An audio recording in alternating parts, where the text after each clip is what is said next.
website, the well has run dry. At this time, there will be... I guess technically this is universal when you think about it. The only time where there is universality is when they just shut the faucet entirely and they over the working poor unconditionally across the board. 40 million Americans. I work in healthcare regulatory policy. I can attest that the big bill work requirements will remove caregivers from Medicaid benefits that otherwise allow them to be full-time caregivers for their children or completely dependent parents. That means patients relying on 24/7 caregiving by a relative will no longer have them at home. With excruciating home healthcare costs, patients, mostly kids, will die from preventable complications. Former dependent of a vet here. My family relies on SNAP, myself and my 2 kids. I am unable to afford childcare, so we rely on SNAP, $725 a month or so. And I just got a bill for $4,000 for 10 fucking years ago for the birth of my son from when I was on TRICARE. So now no SNAP and new debt looming over our heads. I have 2 autistic kids who only eat very specific safe foods. Food banks are not an option for us. This is the reality of many Americans. There are 40 million Americans like that. Okay, 40 million. I work for a government contractor and they sent out a whole sheet of resources, aka loan programs to help workers during this unprecedented time, loans to live. Don't worry, dude. We got Klarna. We can use Klarna to pay for your groceries. Klarna for all. I've literally never heard of that. Klarna is a credit company that famously partners up with like Postmates and shit. So you can actually take out loans, like micro loans, to pay for your pizza delivery. It's awesome. Yeah, Lamau, except they make you pay a quarter up front. Yeah, put your fucking burrito purchase on a payment plan, dude. Motherfuckers used to finance houses, and then we started financing cars. Now we're financing burritos, dude. We're financing Taco Bell, and no one looks at that and goes, I think this system is fucking broken. It is so insane to me that we're just out here being like, America, the wealthiest nation on earth. Unimaginable amounts of debt. So much debt that motherfuckers are taking on debt to eat burritos. What are we doing? Oh God, the GDP though. Man, that's called innovation. Yeah, that's that beautiful GDP growing innovation right there. You don't understand. Burrito debt. Now we have another company. I've been financing gas and it's awful like my bank figured me out. The money that doesn't get used to pay the burrito can be put in a Roth that beats the stock market, then use those earnings to pay it off. Why hasn't anybody just said that they're Argentina so they can get bailed out? Hello, Mr. President. I'm Argentina, the beautiful nation state. Please give me $20 billion. Otherwise, if you do not give me $20 billion, I might default on my debt. And you have some very powerful Americans who have purchased my debt. Oh, wow. Thank you. You're doubling the money for no reason, and you will now give me $40 billion? Yeah, yo soy Argentina. Trump refuses to rule out third term. Says, I have the best poll numbers. Nice. To be able to run and potentially win a third term in 2028. Is that something you'd be willing to challenge the court to be? Well, I haven't really thought about it. We have some very good people, as you know. But I have the best poll numbers I've ever had. I mean, I just solved 8 wars and a 9th is coming. I believe Russia, Ukraine will happen. You said that for 2028, they're very good people. Well, we have great people. Well, I don't have to get into that, but we have one of them standing right here. We have JD, obviously. The vice president is great. I think Marco's great. I think, I'm not sure if anybody would run against us. I think if they ever formed a group, it would be unstoppable. I really do. I believe that. I would love to do it. I have my best numbers ever. It's very terrible. I have my best numbers. If you read it, am I not ruling it out? I mean, you'll have to tell me. All I can tell you is that we have a great group of people, which they don't. I don't think they sweet, man. I don't like when he jokes like that. I don't like it at all. I've seen what this joke leads to. Okay, that's crazy. It's just, I got great numbers. I don't know. You tell me. Maybe I'll run again. Oopsie. I don't think he's joking when he says that. And I think that a lot of liberals are afraid, like a lot of liberals in positions of power, politicians in general, are afraid of saying that this is not a joke because they don't want to come across as like silly if it doesn't happen. But they should be working towards Trump doing this. Okay, they should be trying to set up ways in which they cripple the administration moving in this direction, even if they're not outwardly stating that Donald Trump absolutely is trying to secure a third term or just permanently remain in power. One theory on how you might try to serve a third term is that you could run as the vice president. Yeah, I'd be allowed to do that. Is it the White House or the White House counsels or your legal position? No, you'd be allowed to do that, but I wouldn't. I wouldn't do it. And I think it's too cute. Yeah, I would rule that out because it's too cute. I think the people wouldn't like that. It's too cute. It's not. It wouldn't be right. Oh my God. I covered this already, but it bears repeating. Like in terms of Donald Trump's ambitions for continuing for a third term, Steve Bannon basically gave the game away here in this conversation on The Economist. Trump 28. Trump is going to be president in 28, and people just ought to get accommodated with that. So what about the 22nd Amendment? There's many different alternatives. At the appropriate time, we'll lay out what the plan is, but there's a plan, and President Trump will be the president in 28. There's a plan. Yeah. Sam Gold says, and he's right, the only thing stopping Trump from running for a third term is whether he wants to or not, or whether he's even alive. Nothing else matters. Yes. People who are professionally wrong, Dylan Esper, who is like mind broken by Israel so hard that they're also saying that this is neurotic. I'm starting to admire the Republicans' operation here. They know Trump isn't getting a third term, but they also know they can induce panic among neurotic liberals who refuse to use their brains. Defining leak down, this was a paper handed out to reporters at CPAC this year, urging them to cover an unofficial event on the sidelines. Exclusive, a leaked CPAC press memo shows the third term project hosting a February 20th event titled The Case for Presidential Tenure Reform. They're openly arguing for a constitutional amendment to let Trump serve up to 3 terms, citing unfinished business and continuity. This isn't subtle anymore. It's a blueprint for permanent power. This is from before. Pay close attention to their verbiage surrounding this. This should clue you into the broader picture. First of all, I'm saying that the ambition they have there is real, okay, as opposed to what people are saying could potentially happen. And I also personally think that like what Steve Bannon is mentioning here, what they are going to do is instead of like a constitutional amendment, I think that they are going to say, just like Steve Bannon did, that the Constitution is supposed to vaguely protect the interests of the masses. And they're going to try and turn this into a referendum on whether or not he should serve a third term. And they're going to do it like they did before. In the past, if you recall, they were able to block Supreme Court appointments. They were like, well, you know, let the people decide on who gets to pick the next Supreme Court justice. This is the end of the 8-year term here. This is ridiculous. It's a similar thing that they're going to try and do, which is, once again, oh, well, let the people decide. And of course, I don't believe that the voting at that point will reflect what you understand voting to look like, whether it be with the vote watchers that he wants to place in the state of California and in other blue states, which will obviously actively depress turnout and try to strike fear. I think it's a multiple front agenda where I think that martial law also factors into this to a certain degree, whether by way of a hot war with Venezuela or the entire Latin American continent, the entire South American continent, or whether it be internal strife that escalates to some kind of martial law initiative. There's a definite chance he tries to run for re-election, but I don't think Bannon knows anything at all. He likes to exaggerate what he knows. No, I agree.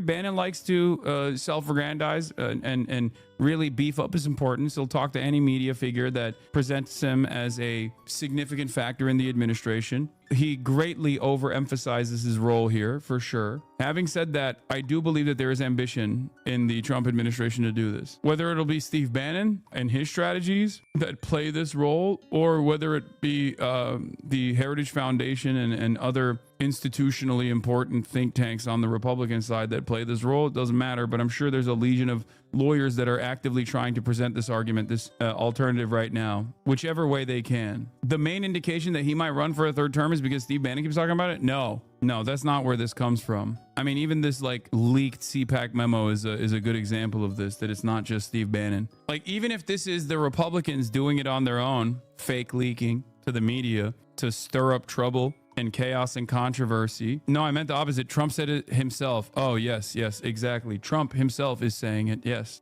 that is a major point. Even down to like the 2028 merchandise. Like, they're doing it and they're testing the waters. Your mind is not this liberal brain broken. They're not going to use procedural tomfoolery that uses 12D chess moves. They're going to do something big, stupid, and blunt, then challenge anyone to stop them via courts or Congress. I'm saying that there is nothing more big and blunt than martial law due to internal strife caused by deployment of the military to blue cities or martial law of some sort due to war, hot war with Venezuela. That's the biggest thing you can do. Yeah, claiming the Venezuelan cartels are here already? No, it goes beyond that. So the way this works is, let's say in a hypothetical situation, you go to war with Venezuela, you go to hot war with Venezuela, then every single Venezuelan that's living on U.S. soil will be driven to internment camps, similar to the Japanese during World War II.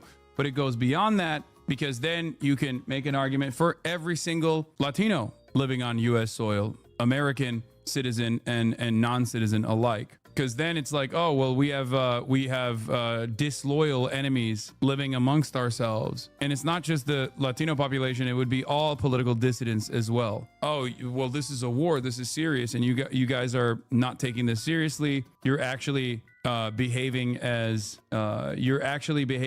spoilers. You're actually engaging in treason. Because remember, conscientious objectors were thrown into prison. People who dissented against involving the United States in World War I, for example, like Eugene Debs, literally was thrown in jail for their participation in the anti-war protests. In times of war, and not the proxy wars that we see, but like in times of all-out warfare, state versus state warfare, and not like the recent history's counterinsurgency battles and proxy wars that are happening overseas, but like direct war with an entire nation state, the government goes completely overboard with what they can get away with at the behest of vague gestures towards national security. Let's take a look at the accountability from the right. Here's what Steve Bannon had to say about Donald Trump running over and over again. He's going to get a third term. So Trump 28. Trump is going to be president in 28. And people just ought to get accommodated with that. So what about the 22nd Amendment? There's many different alternatives. At the appropriate time, we'll lay out what the plan is. But there's a plan. We had longer odds in 16 and longer odds in 24 than we got in 28. And President Trump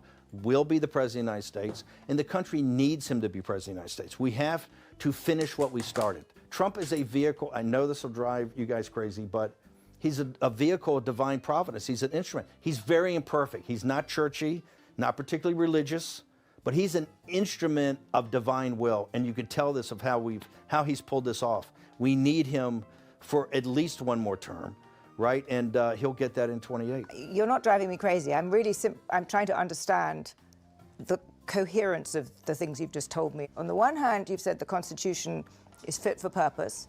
Secondly, you've said that President Trump needs another term, even though the 22nd Amendment makes pretty clear that he cannot have another term. Why does it make that clear? Because he's on his second term already. At some point in time, we will make sure we go through, Zanny, and define all those terms. But you will be undermining the spirit of that amendment, even if you find some way around it. If the American people, with the mechanisms we have, put Trump back in office, are the American people tearing up the Constitution? Would that be tearing up? Well, would the American people be going against the spirit of the Constitution, ma'am? I think yes, actually, because I think what you will end up with is a populist justification for a quasi-dictatorship. That's not true at all. Trump That's what it sounds like. He already laid out the roadmap. They're going to find a fake justification for it, and then they're going to say, let the voters decide through principled democracy on whether or not this is constitutionally appropriate or inappropriate. After all, this is the democratic process. And then, due to all of the machinations in play right now, that will not be a real vote. It won't be. There will be overwhelming pressure. They will either fake the numbers or there won't be a real electoral process at all. And then they'll turn around and use that as a justification to say, see, the people decided. Trump is a dictatorship. Did you just see the compromises he had to make on the big, beautiful bill? You see the compromises he has to do on everything, on accommodating Zelensky, on what President Trump is nothing but a series of negotiations to kind of keep this thing rolling forward, where he's having trade-offs all the time. Steve, you've just spent the last 20 minutes telling me we have to smash the other side. There's no room for debate. There's no room for compromise. We must smash them. And now you're telling me this is a negotiation. I mean, that's... No. I guess that's why it seems to me some kind of tension there. The only way President Trump wins in 2028 and continues to stay in office is by the will of the American people, okay? And the will of the American people is what the Constitution embodies. And so I think we're going to be in good hands there. We need to finish what we started. He can go by the Turkish route, martial law, referendum, but unlike the Turkish route, he could do a fake referendum. They've also, very importantly, said look, don't blame us for the delays in handing over these hostages, these dead hostages. Israel is obstructing the excavation work and making it very difficult for them to do it. Israel says for its part that they don't trust Hamas. They think it... Yeah, no, it's definitely Hamas that's breaking the ceasefire. By the way, remember when everyone was talking about how like Hamas is doing field executions, like this is unjustifiable. And then all of the human rights organizations that work in Gaza came out in unison and were like, hey, by the way, we realize that there is a lot less interceptions taking place at the point of aid distribution and delivery since Hamas has overtaken control over the parts of Gaza that Israel isn't currently occupying. Oh my God, how interesting how that works. It almost feels like the Israel-backed militants in Gaza that are, you know, drug dealers and ISIS affiliates and whatnot were directly contributing to the destabilization of the Strip by attacking aid delivery. Interesting how that works. And remember when day one everyone was like, why aren't pro-Palestinians celebrating the ceasefire? Because the ceasefire never actually took complete hold. Yeah, Bibi had a court day today. I don't want to lean too much into the whole, like, Benjamin Netanyahu is using the plight of Palestinians and like hitting the let's kill more Palestinians button over and over again in a way to avoid his own legal battles, because I feel like his own legal battles are somewhat inconsequential in the grand scheme of things, but the timing of it is always suspicious. It's deliberately dragging this process out for as long as possible to toy with the emotions of the families. And other analysts in this region have said to me, well, actually, Hamas may well be kind of playing for time here, because they worry that when the International Stabilization Force comes into Gaza and Hamas is obliged to hand over its weapons, it wants to be in as strong a position as possible so it doesn't basically get overrun by some of the armed clans that exist in Gaza. Highly complicated situation.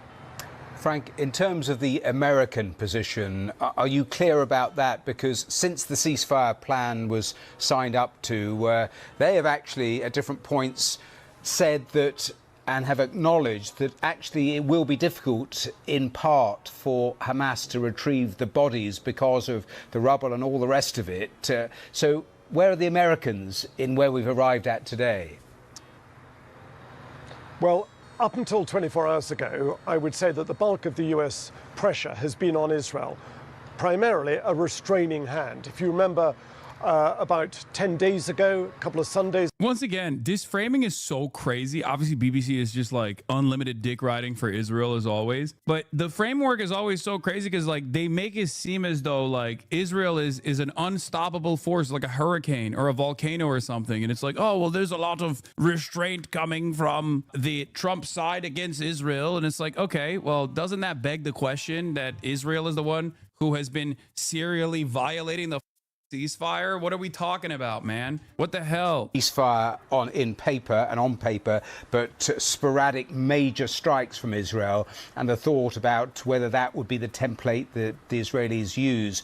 Because the worry here is that this ceasefire plan has the potential to unravel with what we've seen even in the last couple of hours. There is that. So let's just kind of remind ourselves where we've got to. This is the tail end of phase one of the Trump 20-point peace plan. All 20 living Israeli hostages had been returned. That's a plus. Nobody can take that away. That is a major achievement, along with the release of over 1,700 Palestinian detainees that were taken from Gaza, plus around 200. Yeah, major achievement that was the Hamas framework since like October 10, 2023, by the way. Virtually all the parts of the Gaza phase one ceasefire plan was already what Hamas had said yes to, with the only exception of Israel not like removing its military from the entirety of the Gaza Strip. The only thing that they had considered a red line that they had to say yes to in the first phase was that Israel would maintain troops in like 50% of the Gaza Strip. That's the only thing that they said yes to that they hadn't said yes to prior. And obviously the scary aspect of this was that Israel was going to consistently violate the ceasefire and continue bombing and continuous genocide after getting all of the Israeli hostages, the Israeli captives. We're back at it.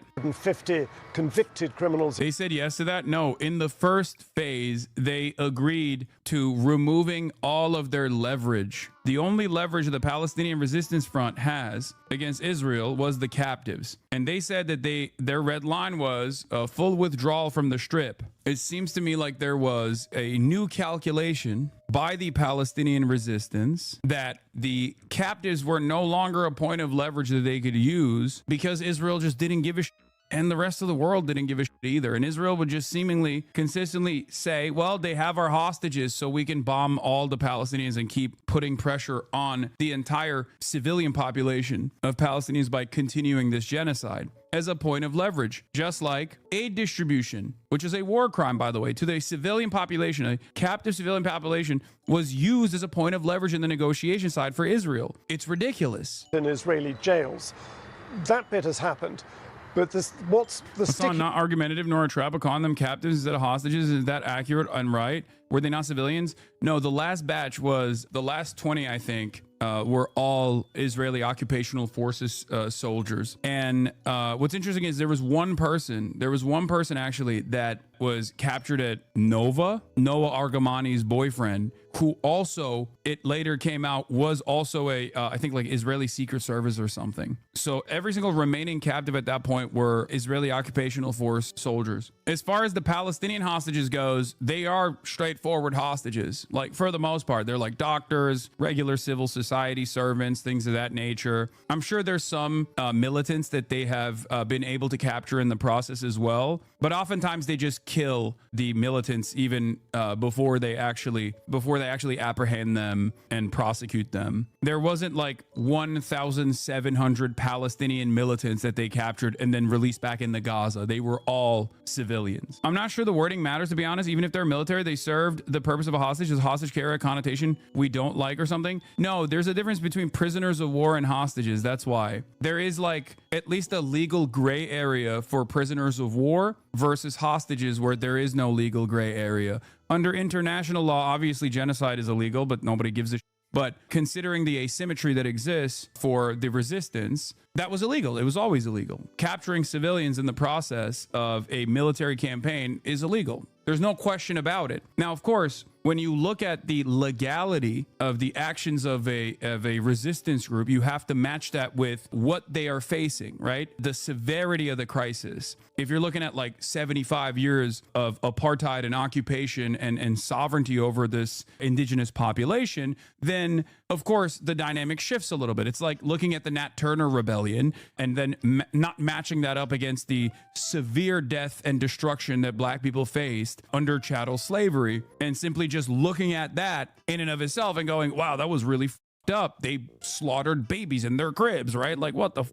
That's crazy. They slaughtered white babies in their cribs. Like, yes, it was brutal. Yes, it was horrific. Having said that, the legalized practice of chattel slavery was so far and beyond more horrific than the singular act of violence that was born out of the Nat Turner rebellion that like it doesn't even make a blip. That's the reason why you look at like ANC and the way that they dealt with collaborators as opposed to the legalized practice of apartheid, and you say, okay, well, at least throughout history, people have overall, when they are atoning for what the resistance has done in the process of liberation, they oftentimes will be much more charitable to the resistance front and the actions, no matter how violent they are, because they understand that the violence that they were subjected to, that they were trying to end, is far more consequential and systematized. Inside Gaza Strip, and this yellow line that has got the two sides very close to each other, plus the fact that Hamas has yet to hand over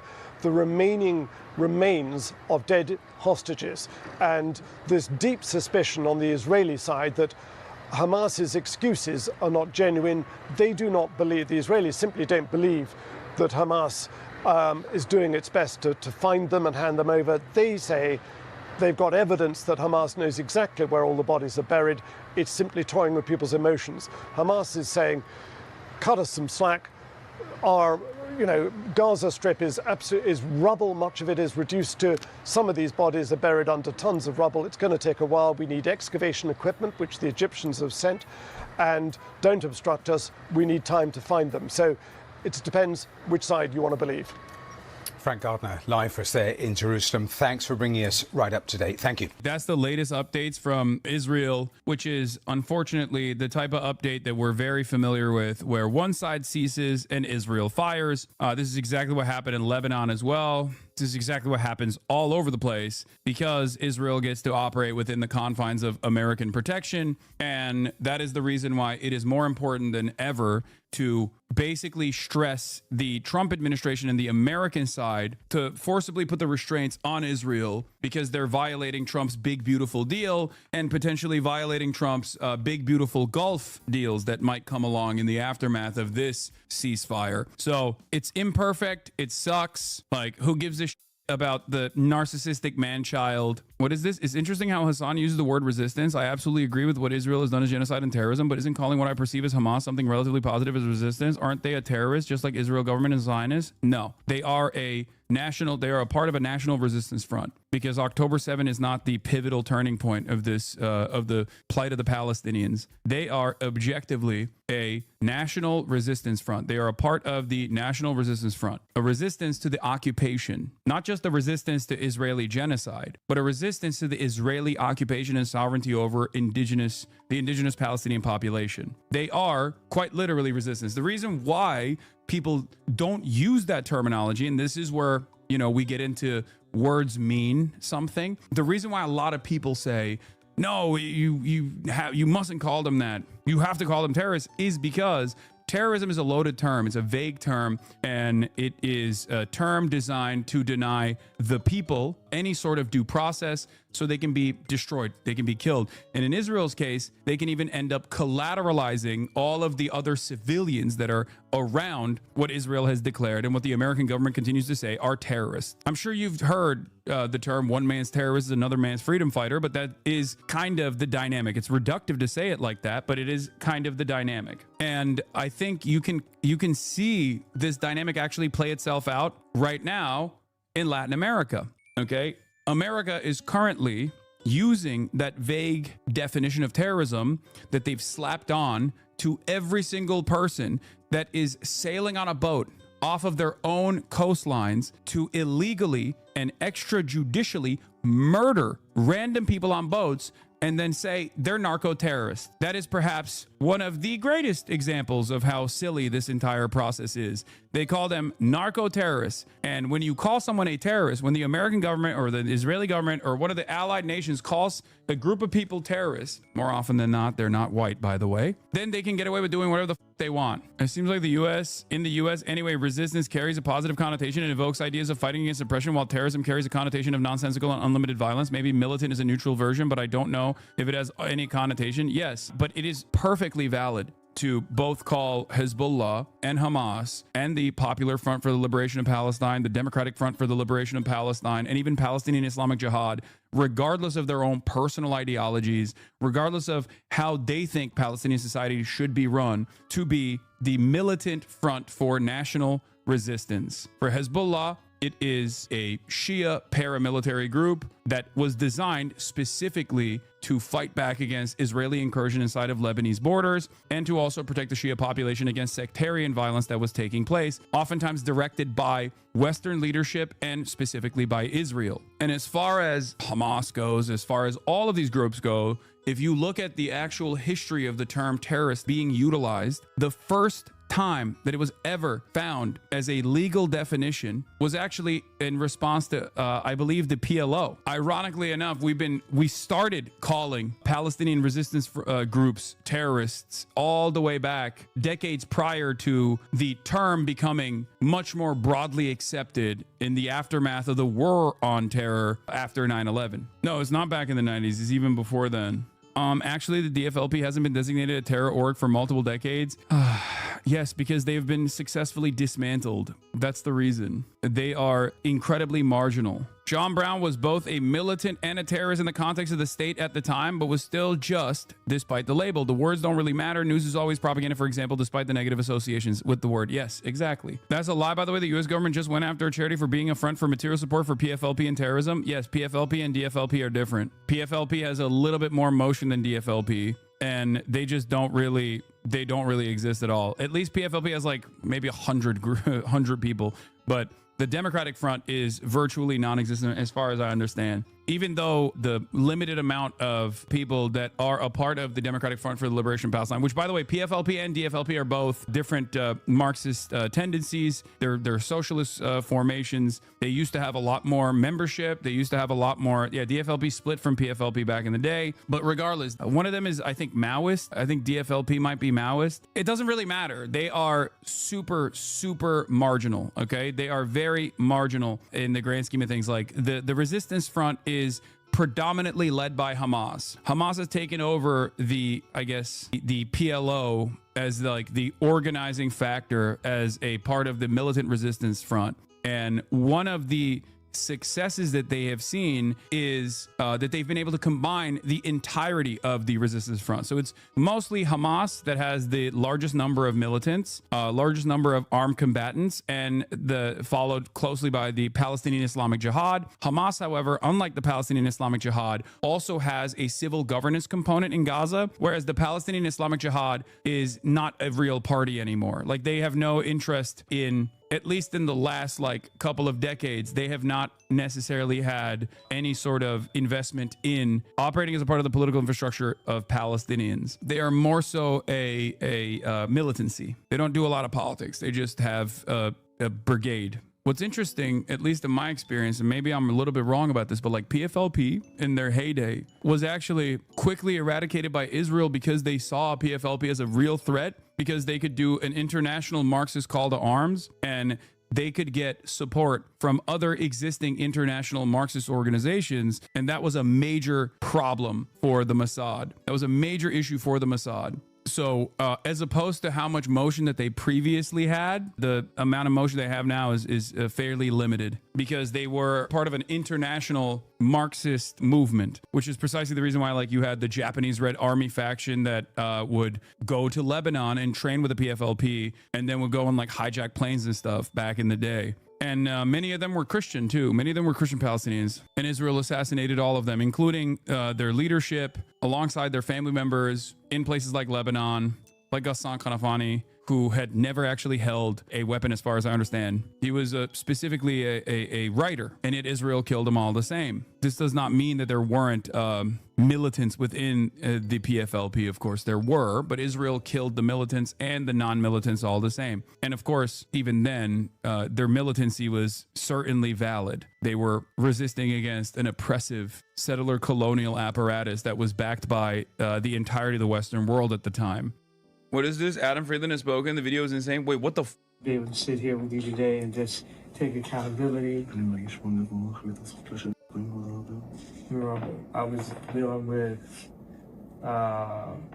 some various issues and dealing with bipolar. Is this AI? What the hell am I looking at, bro? Dude, you know what's crazy about this? This video and the way, the fact that he filmed a video like this, if it's real and if it's not AI, or the way he's communicating in this video, has the exact same energy of his previous pivot. You know what I mean? How are you doing the reverse anti-Semitism situation and it still looks as manic as your anti-Semitic meltdown? I don't know how to describe it, but it has the exact same vibe of him sitting there next to Alex Jones, where Alex Jones is like, come on, Kanye, you don't mean you really love Hitler, and he's like, I love Hitler. It has the same exact vibes of that. What is this? Thanks, Mumdani. There's no way Jacob Kornbluh, oh my God, he posted it. Video, Kanye West, known as Ye, in a meeting with Rabbi Yoshiyahu Yosef Pinto, says he's taking accountability for his recent anti-Semitic statements attributing to bipolar disorder. I really just appreciate you embracing me with open arms and allowing me to make amends. So I wanted to come and take accountability. Sometimes people aren't that knowledgeable about the bipolar. Bro, low key, I need to say this. I'm sorry, but this makes less sense than him tweeting out that he cured his anti-Semitism by watching Jonah Hill on 21 Jump Street. What the is happening, dude? Sometimes it's okay to just go away for a little while and just come back and be like, hey guys, I was a little bit crazy. You know what I mean? If he came out tomorrow and was like, I was just psych, I was just kidding, I still love Hitler, I wouldn't be surprised. You know what I mean? I would not be like, oh wow, you really fooled me with the video that you shot here, and now I don't know what to believe. You know, what is happening? And the cause, or what causes it, and the way you act when you have this disease. So it's like... Are we forgetting the song? I mean, is it possible to forget the song? Kanye West did something truly impressive. He went so past the point of like the sinister and awful form of anti-Semitism that like it almost became something that we just collectively decided to ignore. Like, I didn't know that there was a level beyond like the regular Nick Fuentes, Richard Spencer style Nazi stuff that you could entertain. Like, he went past that point. He went and got like a diamond swastika. Like, he did a song about sucking his cousin's dick or whatever. I don't even understand what that was. And that was like the 4th weirdest song on the album. I don't even know how that's possible, man. Where he just maxed out so much. Because like, I have this theory that if you are truly like a bigoted person and you want to make an argument that like others should be like you at least have to have some grounding in the real world where like people can still be like, oh, you're damaging because you're like kind of normal, but then also incredibly sinister and hateful. He blew that out of the water. Like, he got to a point where other crazy people were like, nah, dog, you're too crazy for me. Like the fat guy. What was it? The Dave Blunts. You know what I mean? Like, Dave Blunts was like, nah, man, I can't f with you no more. I'm sorry. Like, a guy who's trying to kill himself by eating food, as what I assume is like performance art, was like, I know I wrote the Heil Hitler song for you, but like, you might be a little too wild for me. He was too much for Alex Jones. If you left the house and you left your kid at the house, and your kid went and messed up the kitchen and messed up the garage and messed up the living room, now when you get back, it's your responsibility because that's your child. And that's the way I look at it. It's like, I gotta go clean up the kitchen, I gotta clean up the living room, I gotta clean up the garage. Yeah, and it's a big... This guy's so funny. He's just like seriously translating this man's ramblings to this random rabbi. I don't know what's going on here. What is the, like, why did he do this? What? I don't understand. He's barely translating. Kanye's talking too fast. For me as a man to come and take accountability for all the things that I've said, and I really just appreciate you embracing me with open arms and allowing me to make amends. And this is the beginning and the first steps and the first brick by brick to build back the strong walls. The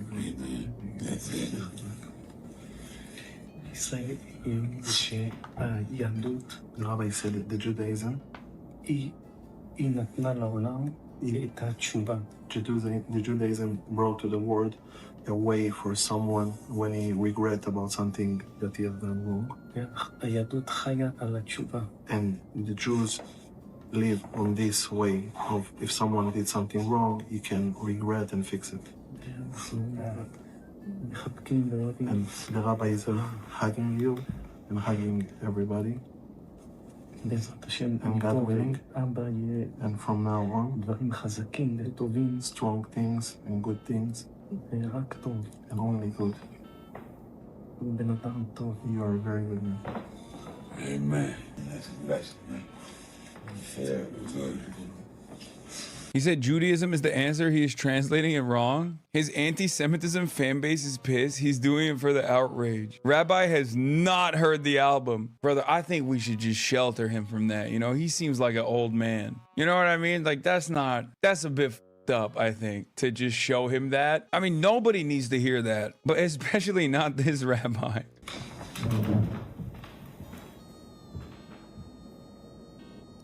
I need more backstory on this. Come on, come on. No, someone needs to explain what's going on to me, please. Dude's gonna have a stroke. Brother, I'm gonna have a stroke. I feel really blessed to be able to sit here with you today and just take accountability. What?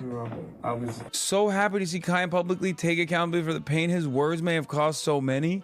Standing with our Jewish brothers and sisters. Bro, what is happening? I feel like everything in the world is up. 2025 is just a very strange year. Like, how does anybody look at this and go, wow, a sincere apology to the Jews?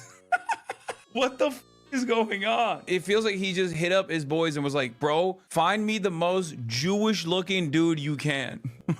Okay, like not any single Jewish guy will do. Okay, this has to be like a rabbi, and I'm going to sit here and hold his hands. It's LeBron's guy. LeBron James attends New York City wedding holding hands with notorious rabbi. Basketball phenom LeBron James. Wait, that's the same well-known Kabbalist rabbi who served a year in an Israeli prison? Wait, what? LeBron James likes to draw his attention to most weddings he attends. Logs, I explain the basics. He got out of the hospital, got back on medication, and is announcing a tour, so he needs people to forgive him. Special meeting, Prime Minister Netanyahu received a blessing from the Honorable Rabbi Yoshiyahu Yosef Pinto. During his official visit to Washington, Prime Minister Benjamin Netanyahu accompanied his wife. Okay, well, first of all, this makes a little bit more sense. Seems like the good rabbi is equal opportunity. He's like, if you're a fascist, you can come to me. You can be a Jewish fascist. You can be an anti-Jewish fascist. I will accept you. I will hold your hands. It's just kind of what I do. So at least on that end, he's consistent. They have the photo here of LeBron James attends Jewish New York City wedding, holding hands with the ex-convict rabbi. Wait, but that's not the same. Okay, y'all are being anti-Semitic. This is a different rabbi, no? Oh my God, that's the same rabbi. Wait, he's a convict? What the is going on with this story? I'm learning more about the rabbi than how this meeting came about. Like, I wanted to know what was going on with Kanye West, not what the this rabbi has done. Why was the rabbi in Israeli prison? Scene took place in New York City. Jeffrey Schottenstein, son of Jay Schottenstein, a brilliant trainer, American Eagle Outfitters, Ariella Broke. American Eagle? Sydney Sweeney? My jeans are superior as opposed to yours, American Eagle? In September 2011, Pinto's father-in-law, Chief Rabbi of Argentina, Shlomo Ben Hama, retracted accusations of money laundering against Pinto in the Jerusalem District Court. The father-in-law said the retraction was a part of an arrangement made for legal reasons to preserve domestic tranquility. Under the terms of the agreement, Pinto was required to pay $3.4 million for 2 apartments purchased by his father-in-law in the Gold Housing Complex in Jerusalem with funds that were allegedly obtained from Pinto. October 12, Pinto was reported to be under investigation for money laundering. He was released on bail and placed under house arrest for a bribery attempt of an Israeli police involved in the investigation. On September 17th, Pinto was indicted on charges of attempting to bribe Ephraim Bracha of the Israeli National Police in an attempt to gain information about the ongoing investigation. He can trace his family bloodline back to one of the 12 tribes precisely, and that in itself comes with power. Wait, really? As a Jewish person, we really don't do ourselves any favors whatsoever. Yeah, I mean, but this is like, this is an edge case, you know what I mean? This is like, I don't think any of the Jewish people in this community had any idea, maybe with like a couple exceptions, about who this dude is. Braha was cleared of any wrongdoing, committed suicide on July 5th after being subjected to a prolonged campaign of defamation. Pinto was sentenced on May 12th to 1 year in prison, must pay a fine of 1 million shekels. Appeals of prison sentence on the basis of ill health were declined.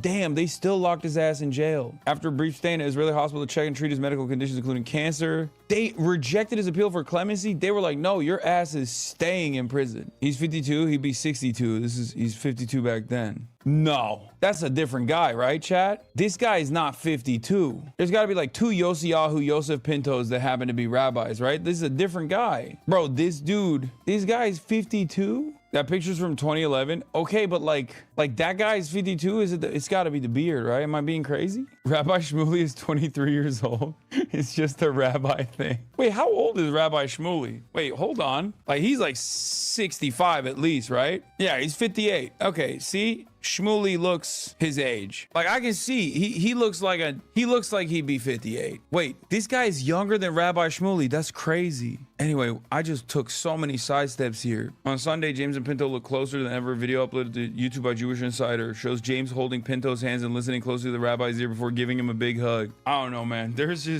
is some very weird vibes in this video. I think we can all agree on that, right? There's something so strange about the performative nature of this. Commissioner Bracha, who was just found shot in his car, was the main suspect in the Rabbi Yoshiyahu Pinto bribery case. Crazy twist. Baba Sali, this is his dad or grandfather. It is kind of crazy that Kanye West straight up was ahead of the game on like growing anti-Semitism, because he basically like outflanked like the wave of anti-Semitism that blew up after October 7 by like a whole year. And the entire time he rarely ever like had any smoke for Israel. At most he like made fun of Benjamin Netanyahu's name, and at times, even though he kept up his anti-Semitism, he still would be like, oh, I don't give a about kids in Gaza.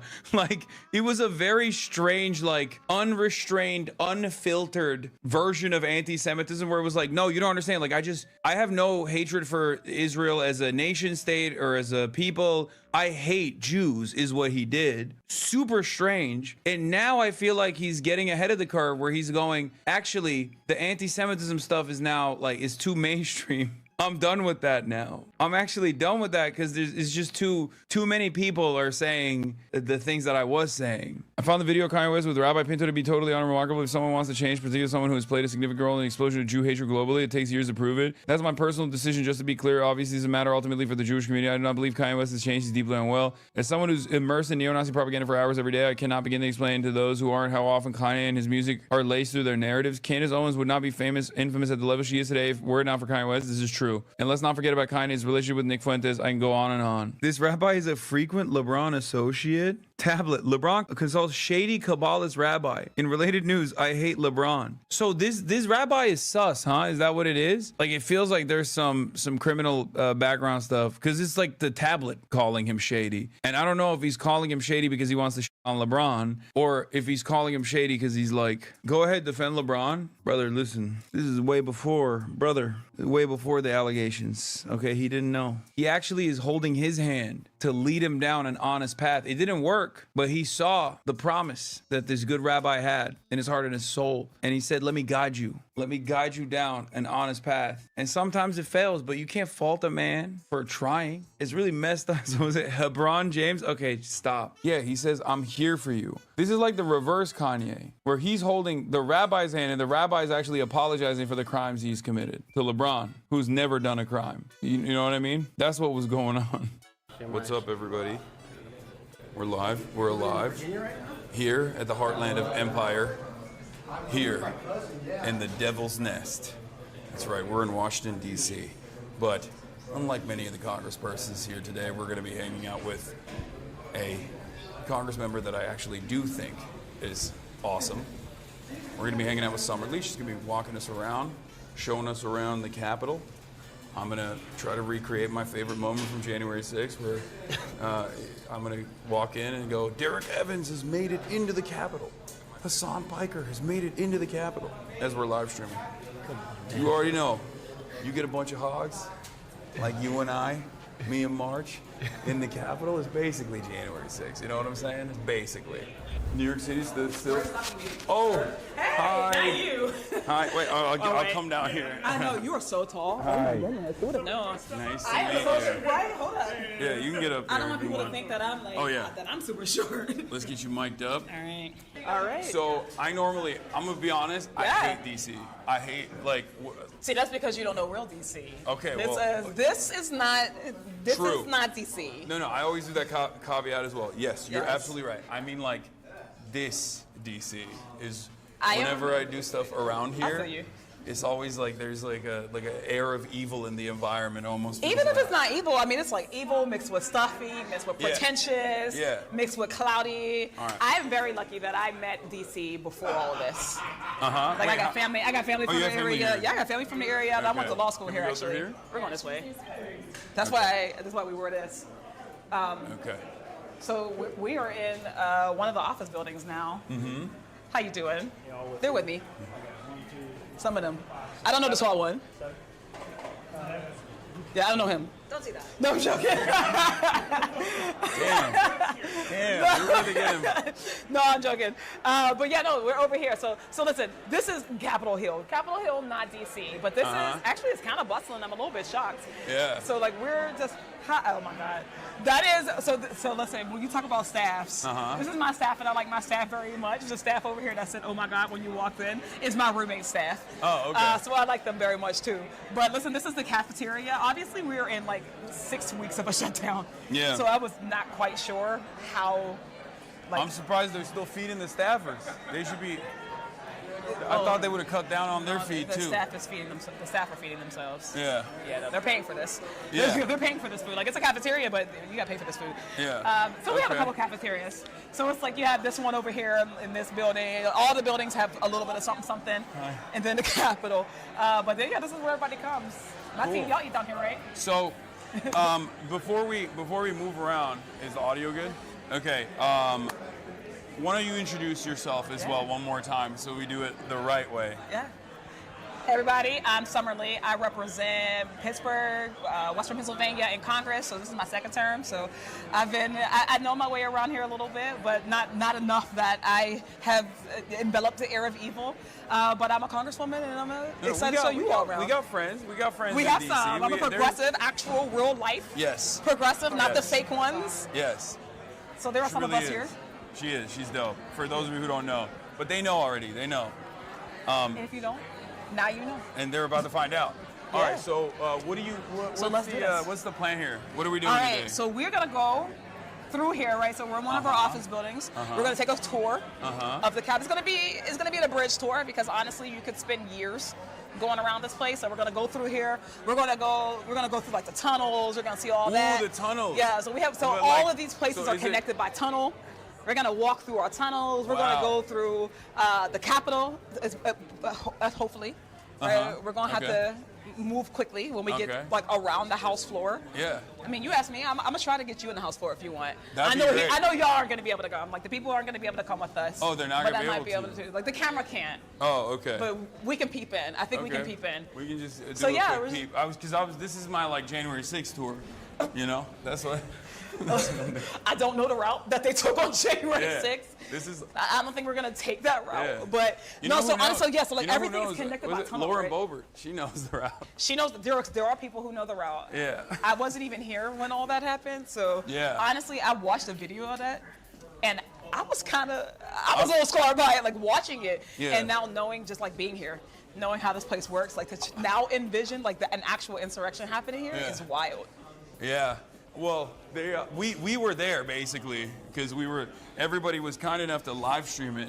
Yeah, I know. Which was like, I think that was Yeah, like. but now knowing, knowing what I know and seeing like the breaches that they were like really breaching defenses. Yeah. Like, It was they made it to awesome. places that they should not have been able to make it. Yeah. So that is a little jarring. But and you'll see, like just walking around here, like you will get it. Like you should not be able to get. Listen, dogs are everywhere. Yes, I used to have an office dog too. Way. Everybody have an office dog.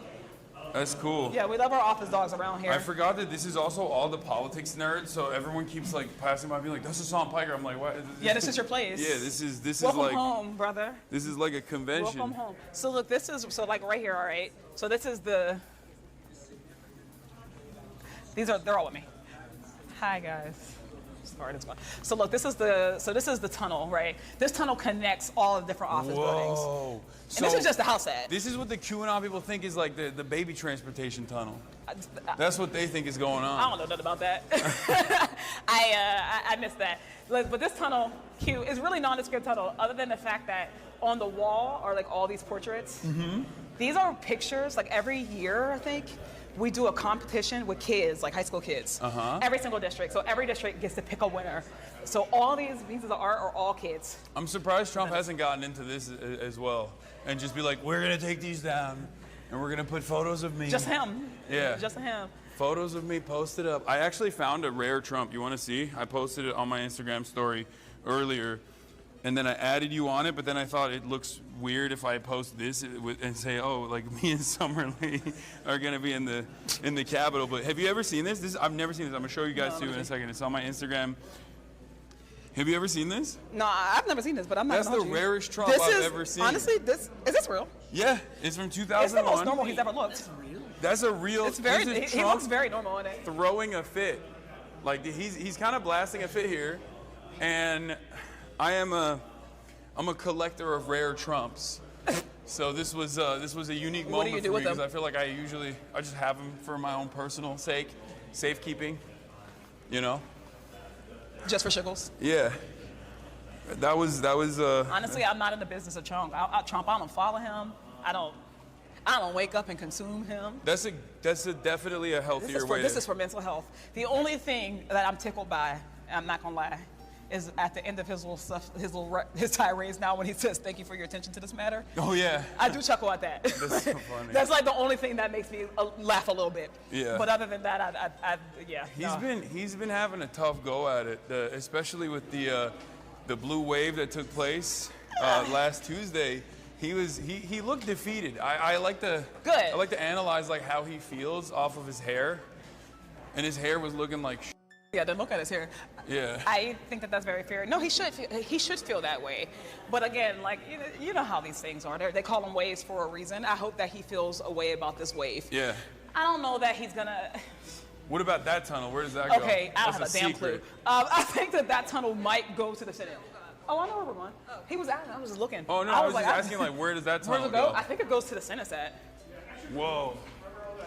So like the Senate, they have like little hideaways. They have better offices than us. They are much bigger. What are they doing in the hideaways? Chilling. That's crazy. So like you see how we got to walk from these, like we're all in these office buildings. We get 15-minute on calls for votes. Like that's it. And you got to get there, right? So when 15-minute come, you got to come from your offices, you got to run, you got to do whatever you got to do. The Senate has these little hideaways in these hallways, so they're closer. Okay. So they like them better. But like honestly, so this is just like. Do we have bars down here, by the way? I'm shocked that we're still getting coverage out in these tunnels. It's not effing. It's not. It's still going. All right, we're gonna go this way. So we're gonna go up. Look. Okay. This is. How long did it take you to figure out? Okay, there's no way we're gonna get cut off. Do you want to go up the steps? No, we can take the elevator. It's all good. Even if it cuts off, it's fine. Okay. Or if it's too many people, we can actually just take the steps. If you guys don't mind. Okay. All right. So we're going up right now, right? So look, we were actually across the street. We are in the Capitol now. So we're headed up to the second floor. Guys, we're gonna have to be quick. Don't get caught. Okay. Okay. They may ask us to not film, so just. Okay. Yeah. We've done this before. Okay. Cool. Yeah. Oh yeah, we do stuff. Okay. It's got bars in here. Damn. Wait. Oh no, it got cut. It just F'd. Yeah, if it survived the elevator, you got a hella It Wi-Fi. It came back on there. You know what? Oh, all right. I think we're good. Let's see. So it's actually. They're saying hold. Yeah. No. It's here. We're back. So that's shocking because in the middle of Los Angeles where I live, I don't get service like this, and Congress has bars underground.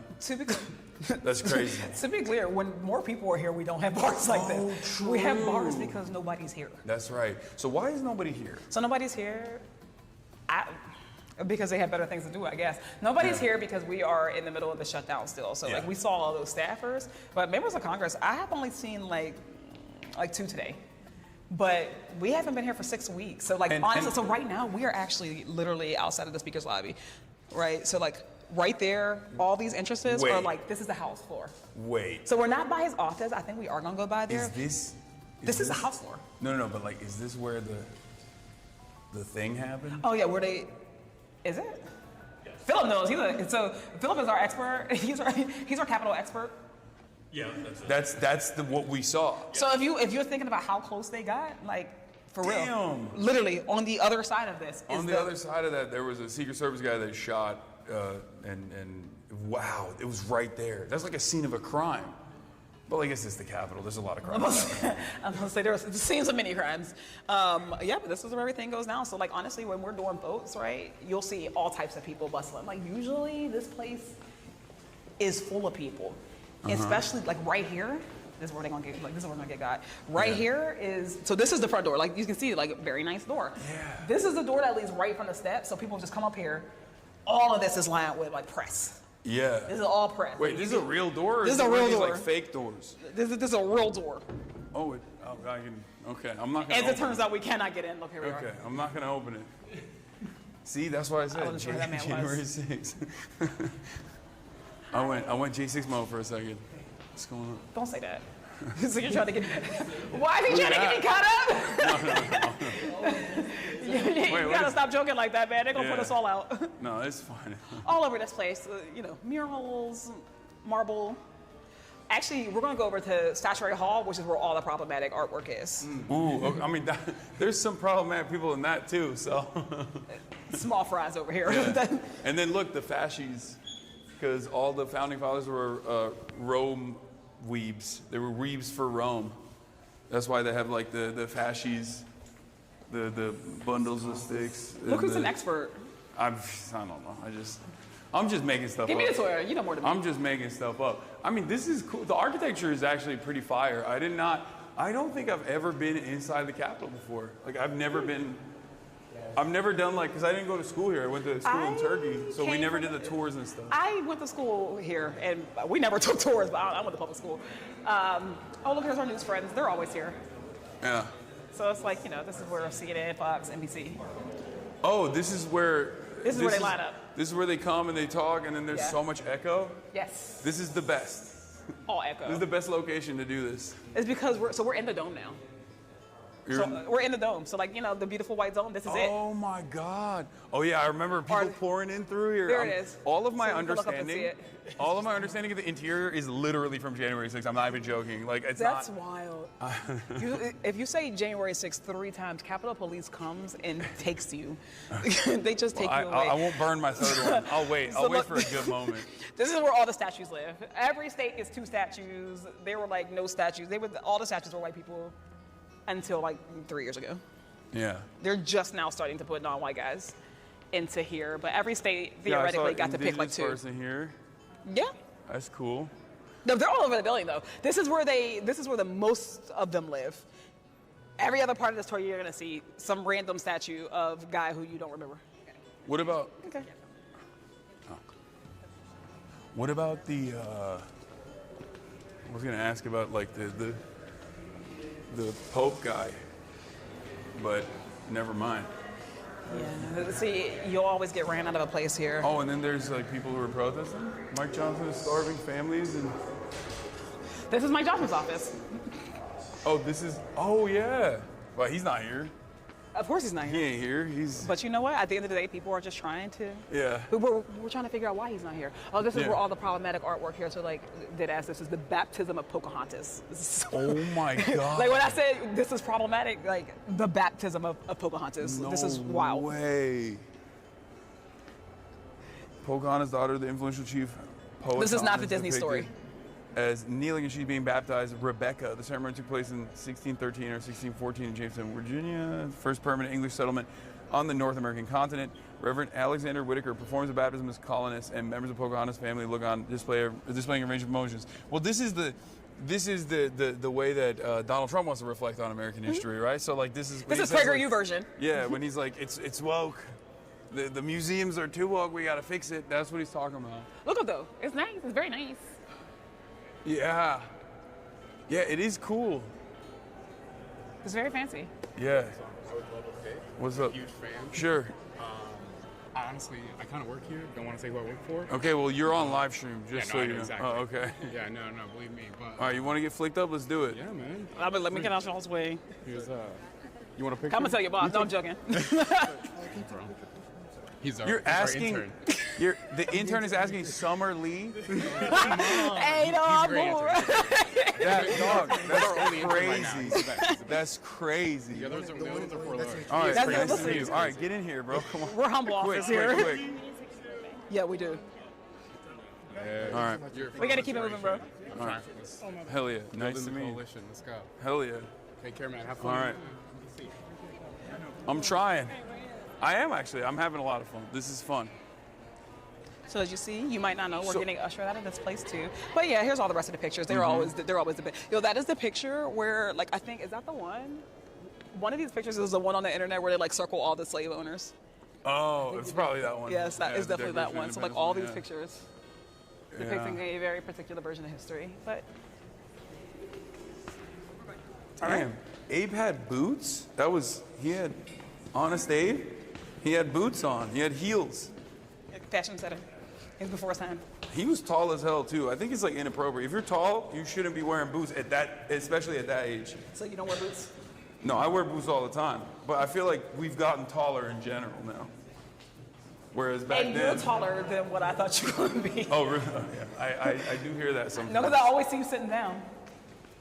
Meanwhile, everybody else always tells me they thought I would be taller.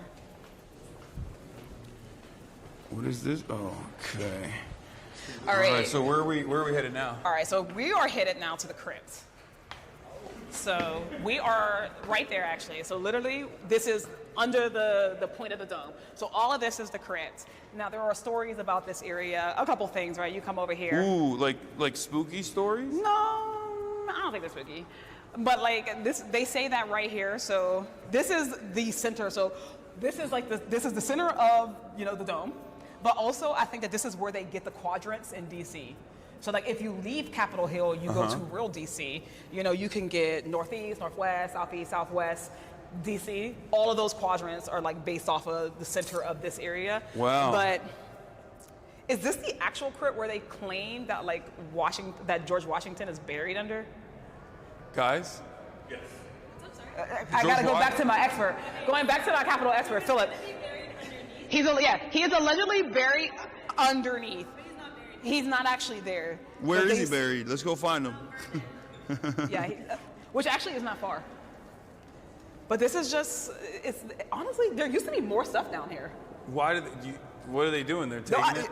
I don't know. I He's think they just cleared selling out. it. He's selling it to the Saudi royal family, piece by piece. Well, this is yet and still the people's, the real people's house. People call the people's house the White House, but this is where the people's work actually gets done. But down here is also the Supreme Court. What? We just walk in. Y'all didn't tell us where to go. Where's the Supreme Court? It's close. So the old Supreme Court was here. So before they used to have the big building across the street, they were literally just down here in the basement. Oh, wow. Tiny little room in the basement of the Capitol. That's like, I feel like that's better. They should go That's back what I to said. that. When they cut up, And they're in like, they should go back to the basement. yeah. And they're also like closer in proximity to at least the elected representatives of the people whose lives they're deciding on. For a life tenure? Yeah. It's pretty crazy.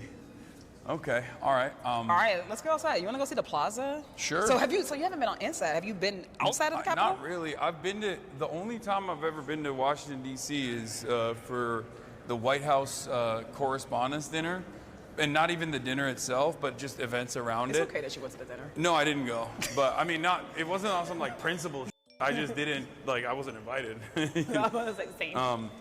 So you've never just been to DC for like no. You ain't never been to the go-go. You heard go-go music? Go-go music? Yeah.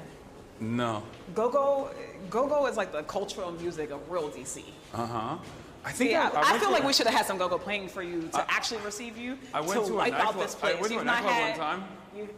You had chicken and mumbo sauce. Like, if you haven't done that part of DC, when you do that part of DC, then tell us how you feel about real DC. Okay. So what brings you here? What brought you here today? Why did you want to come to this place now? I am here for CrookedCon specifically, but since I was doing that already, I thought, I'll go to New York earlier and go to the victory party, and then pull up here a day early so we could do this collaboration. And I'm really fortunate that you were able to take some time out. I mean, I know there's not a lot on your plate currently. So this is as good as a time as ever. Disclaimer, I'm not on vacation. I can't speak for anybody else, but I'm not on vacation. We work for real. What is this? Oh, this is one of the people. This is every state. Father Damien. Yeah, every state gets two. So this is their second one. He look like that, right? According to the statue? That's a cool way to look. He was so rotund. Robust? Yeah, or square. So rectangular. Honestly, I've never looked him up. I'm intrigued.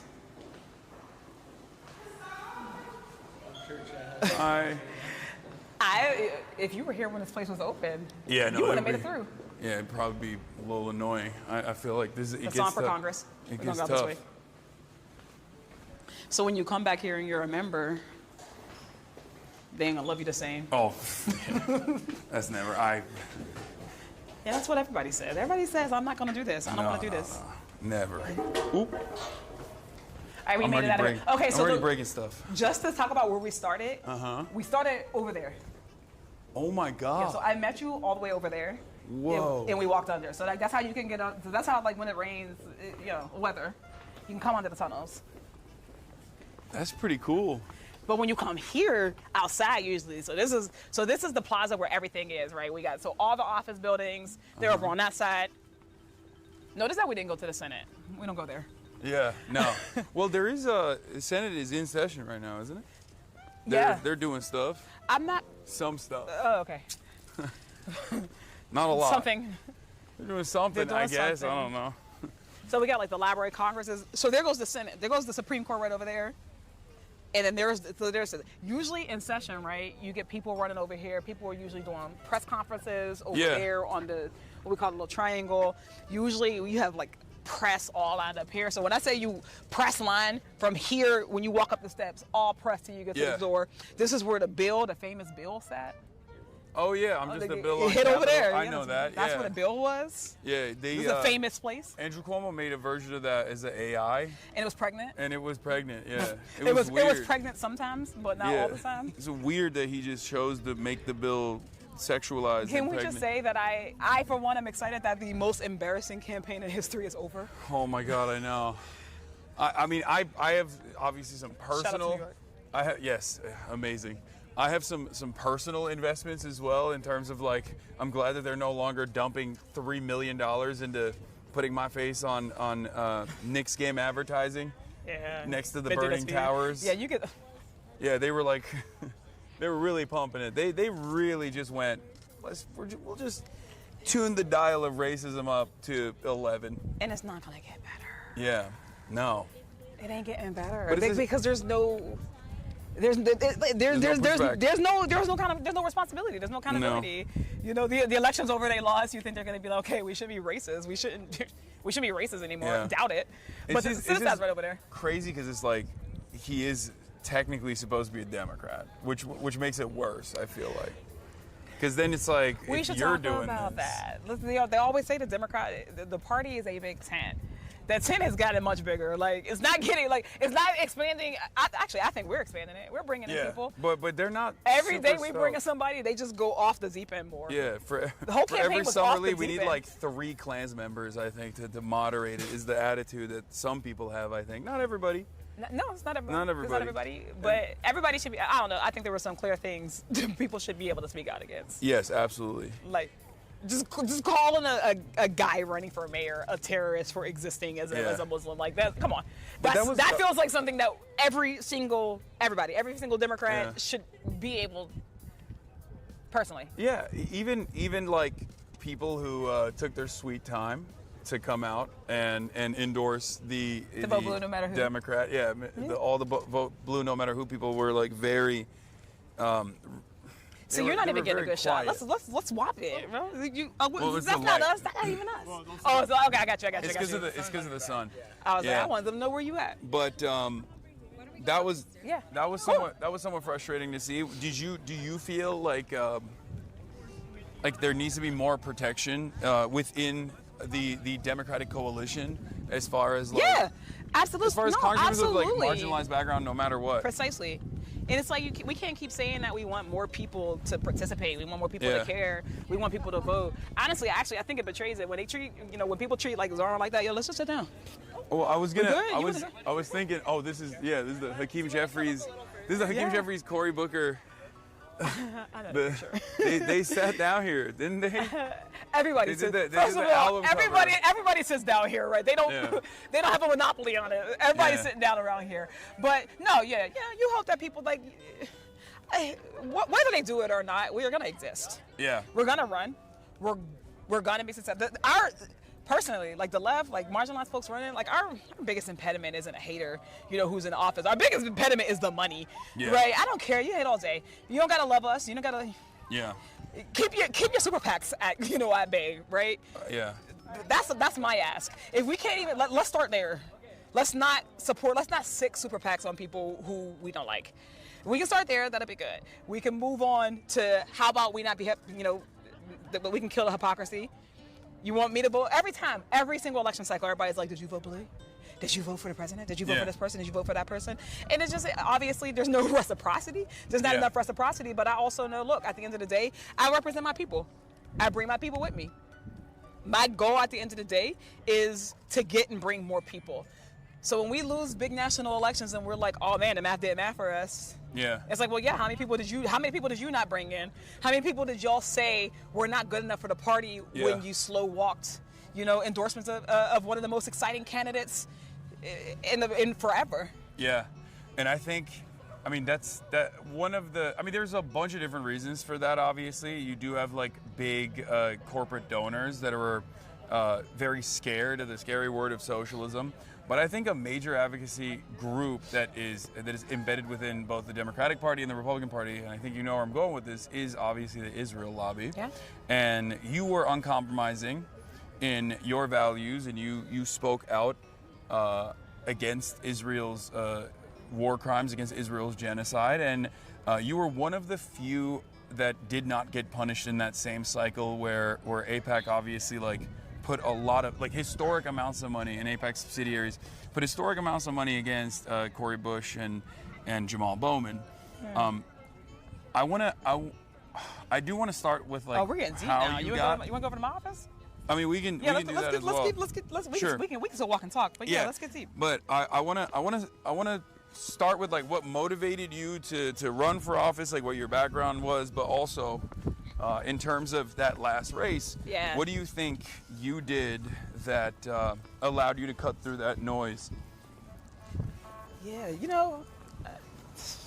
Is this something you thought about? No, I think about it all the time. Yeah. You know, I mean, we had, you know, obviously they were able to take out my brother and sister, you know, Jamal and Cori Bush. You know, I think that they are also people who were exciting. They cared about people. Like, I can say this unequivocally. I have never seen someone go as hard for their people just persistently as like Cori Bush. Like, she goes hard.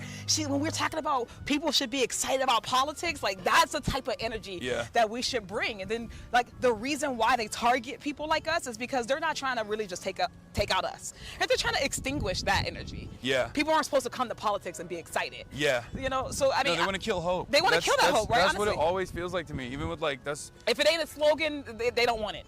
Yeah. They only like slogan hope. Or even as far as like hope in general, like it does always feel like there's this energy, especially emanating here, that politics is supposed to not give you good things. Like it's not supposed to offer you. The government's not supposed to give you good things. The government is not supposed to do anything for you. You know, the scariest words that any American could hear is I'm from the government and I'm here to help. Like that mentality is carried on, and I think it's basically calcified here, and that's very damaging for the Democratic Party's interests. Yeah, it is. Because if they were to represent like any kind of competency, they would have to do bigger government initiatives. Like that's structurally what the Democrats are supposed to represent. Yeah. So when they also play this role in undermining any sort of competence, undermining any sort of you know, better things are possible style initiatives, they're cooking themselves in the long run. Yeah, you know, the Democratic Party, I think we got to get out of our own way. I use our very loosely. I like to think I'm not in my own way. Yeah. But yeah, no, I mean, I think it's a couple of things, right? The original question, we work hard. I think that we had a little bit of luck, you know. I've always been very fortunate to have people who support me. And it's not like, I don't even just like my districts, obviously, but I mean, like we have friends. Like my first election, AIPAC came at us. That was the first election that AIPAC even existed as a PAC. Yeah. So like when we were looking to see who was coming after us, we didn't even know what the PAC would be called. Like, you know, we thought it might be DMFI. We saw them in the cycle before. It wasn't them, right? It was this they're new at the time, like United Democracy Project. Yeah. We had no idea how they would come in at us. You know, we were 27 points up, something like that. They came in like the last 3 weeks, $1 million a week. Yeah. $1 million a week. The only reason why I survived then, and the reason why I think we survive now, is because, I mean, obviously you got to move. You got to move right? You kind of got to be perfect. Yeah. But we have friends like Justice Democrats. You know, they honestly, for real, they came in. Like Justice Democrats, like they came in from the beginning. When they started to put those millions in, they went and found us a couple of dollars. Yeah. You know, we had a couple of our union friends, you know, progressive folks all over the country. They were doing phone banks. Like we just had like lefties, like all over the country doing phone banks for us. Yeah. And you used to think that those tactics didn't work. Yeah, when they're spending millions of dollars to say you're a Trump supporter, you know, that you're going to destroy the Democratic Party. That's what they said. So that's really, we just called. So that's exactly what I wanted to talk about. So what a lot of people might not understand is that when AIPAC actually is dumping money into opposing a congressperson, they don't actually do it on the boundaries of Israel, because even AIPAC understands that Israel alone is not very popular. They have never mentioned it in any of my races or any race that I've ever seen. With Jamal Bowman and with Cory Bush, like they actually never talked about Israel. The real reason why they were dumping that money was because of their position on Israel. Yeah, it was a position on Israel, but it's also just their position on the status quo. Yeah. Right. But All the folks who are big donors to AIPAC, yeah, they have interest, just corporate interests. Yeah. Right. It was like the CEO of like Home Depot. Yeah. You know, exactly. it's different people who are coming at folks who are vocal, who want to tax the rich, who want to hold, you know, the system, whatever the party is, accountable. Yeah. That was really the common denominator. Yeah. No, absolutely. But what I was saying is that their angle of attack is never on the boundaries of Israel, but it's never because I'm not a Democrat. That's what they told me. Yeah, we're not going after Summer Lee because she's, she's trying to hold powerful corporate interests to account. We're going after Summer Lee because she doesn't cooperate with the Democrats if it's the primary, and I assume if it's in the general, there's like different lines of attack that they change up, right? Like. It's usually no, they did the same attacks. Oh, they just so what were, I guess a little tiny bit. What were the common threads there? Like, what were the lines of attack? Honestly, genuinely, it was nothing but like, she's not a good enough Democrat. Yeah. They just changed the message on every medium. So on TV, wall-to-wall coverage. You know, just like ads is like Summer wants to destroy the Democratic Party. Just wall-to-wall coverage. You wake up, and you. Honestly, at this rate, we're gonna go that currently. way. We're gonna go in that door. I would never go in that door because it's easier to get into this one. It was like every day. You go outside, you could check your mail. One day there were 4 mailers in people's mailboxes. Each of them had me with like Marjorie Taylor Greene, Donald Trump, right, trying to paint this picture that I'm not a good enough Dem. They pull out of context tweets. Yeah. You know, they did stuff like that. Oh, classic, But it was like all fear-mongering, right? Just like they're radical, they don't know enough, like they're not us, right? Yeah. It's the us versus them thing that they do anyways. So that was the message that they sent. And then they went, they didn't beat me, right? But they lowered that lead. Yeah. We went from 25 points up to winning by like 900 votes. But it's so, like that is so undemocratic. Like I know this is a point that gets stressed quite a bit in terms of like any kind of corporate lobbying and any sort of like super PAC, but it quite literally is antagonistic to democracy. You do the right thing, like on paper you go out, you speak to your constituents, and you say, here's what I've done, here's why you should vote for me again, here's how I'm going to fight for your values and fight for the things that you care about, and then they can lie.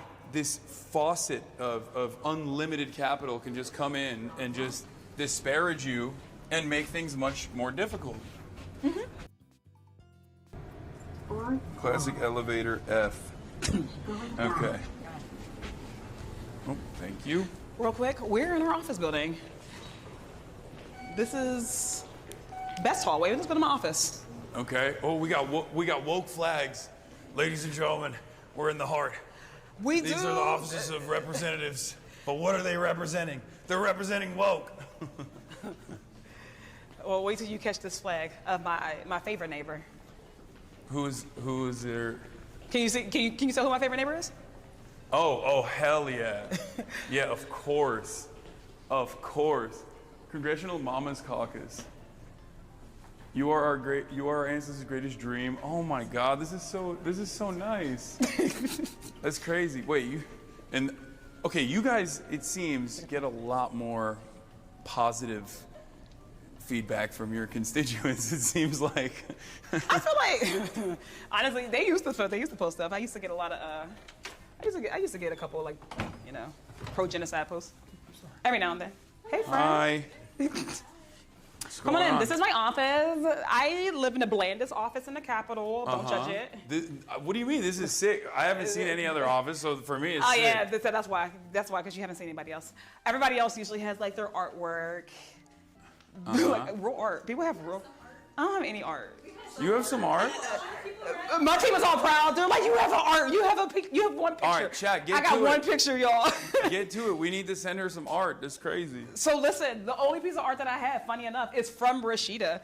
It's because all the other, squad members. She was like, I have too much. No, they all came to my office and they were like, why does it look like a funeral in here? Can I put my jacket up there? Yeah, please. Get comfy. So she's the only. They were all like, "We're gonna give you something," and she's the only one who actually did. So. Oh, so all the other Hey, come with me. Come on. Congressional Progressive Caucus members didn't get you They stuff? haven't given me their art yet. What's that about, Greg? Get on it. Actually, Greg gave me a mug. Okay, never mind. Greg gave you some. Greg gave me a mug. I don't know. I'm waiting for Ilhan to give me some. Ilhan has a nice office. You don't know Omar has a nice office? She has a beautiful office.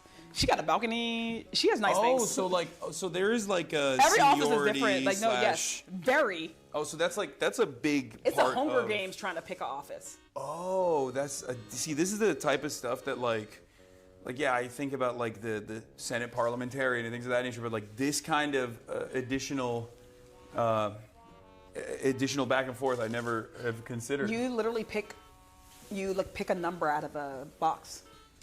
So like orientation, Can everybody you guys comes. like transfer for goodies? You can. Could you be like, I want your office, but I'll give you something in return? That feels unethical. I don't think so. No, they don't do that. I don't think we can do Not that. like People not are on shaking bills. their head. I just mean people like are shaking their head now. No, okay, my bad. People are shaking their head. We no. just- we- I you just- get your office and you're stuck with it. Yeah, you're we stuck just- with it for the Congress. Okay. Whoa. I thought it was Thanks, happening. G. I thought it was like, yes, we're in it this time. Like I said, this is like he's trying to get put out. No, I play too much, and that does end up getting me in trouble sometimes. No. Yeah, they've been. You can't be. They're still hitting the whole like 9/11 stuff on Fox News. Sean Hannity was talking about it last night. He's like, Hasan Piker, Mahmoud Khalil, and Jamal Bowman were all there celebrating Zoran's victory. These guys are so yeah, scary. you were just with my good brother. Yeah, they just don't want to see any expression of joy. I think No. but they're kind of not used to that from the Democrats in general, like the real grassroots momentum and like a real people-backed candidacy. I'm a serious human being without doing serious things. Yeah. And when I'm not, I have a whole bunch of joy. Like, Yeah. first of all, of all the people who try to stop us from helping people, when we actually win, we should be happy. We should be excited. Yeah. I think we absolutely. did exciting things. I think we did exciting things this week. Yeah. I mean, No, it's been this is longer a than a good- week, but I think that we have things to be excited about. And your haters are always going to be upset. So personally, I couldn't care less. Oh, no, couldn't care less what the same Fox way. News say. I couldn't care less. As long as you have your people covered, as long as you are doing your very best, it doesn't matter. They want all us the to be background hopeless noise. because that's what authoritarianism needs. Yes, absolutely. So they want you to feel like, oh, you can't beat us. So let's start in the beginning. All right. What got you invested in politics? Like, how did your journey start? My first day I went to law school. It was orientation. I was like, I am never gonna be a lawyer. Uh-huh. But I was already there. I already paid, so I was like, I'm gonna stay. Might as well go through it. Yeah, I'm gonna go through. I'm gonna finish. I didn't want to do that. I didn't want to do it because it was like, you can like litigate one case at a time. It's just like a brother brought in some trumped up charge. You can do that one at a time. But like, who's thinking about the system? I never thought that. That's crazy. He would tell you this all the time, right? You were like, I'm going to the top. I'm cutting. I'm just skipping steps. There's no such thing. Have you met some of my colleagues? Oh no! I didn't mean it like that. That's what I mean. Even the joke about it. Like, Yeah. there are people up in here. You think you skipped a step? Yeah. Oh no. Somebody was like, "You have imposter syndrome." I was like, "No, I know my colleagues." There are people. Yeah, there are people here that should be. I don't even know how they get up the steps in general, wow. both literally and figuratively. That's a different story. But no, so I was just like, wait, I'm like, okay, so all of these like inequality, like it's cyclical, Yeah. right? You grow up in a poor neighborhood, you are disadvantaged at every turn. Like I come from the Mon Valley. It's so funny. I don't think people realize this, but I'm from Braddock, right? I'm from Braddock, PA, right? Which is where our hey, that's y'all thing. Go on. I'm actually from Braddock. Like my family's actually from Braddock, right? Yeah, That's yeah. where my people are from.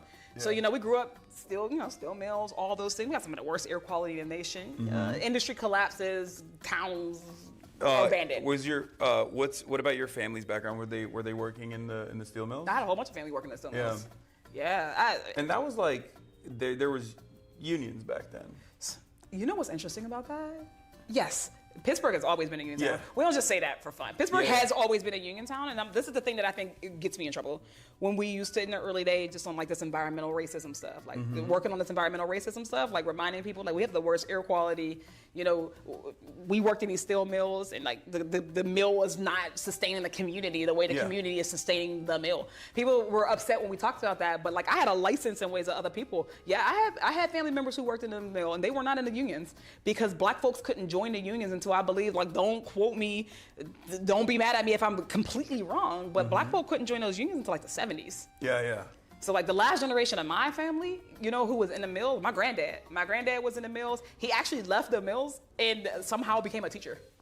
Oh, wow. So I think he might have been. I don't think he was in the, I don't know if he was able to be in USW, who I rock with hard. Like I rock with with my labor brothers and sisters, but he wasn't the teachers. Yeah. So since then, you know, the whole thing was like, we want better for you. We want you to be in safer jobs. Like we want you it ain't gotta be about getting out, but we want the community to be good for us. You shouldn't have to leave your own community.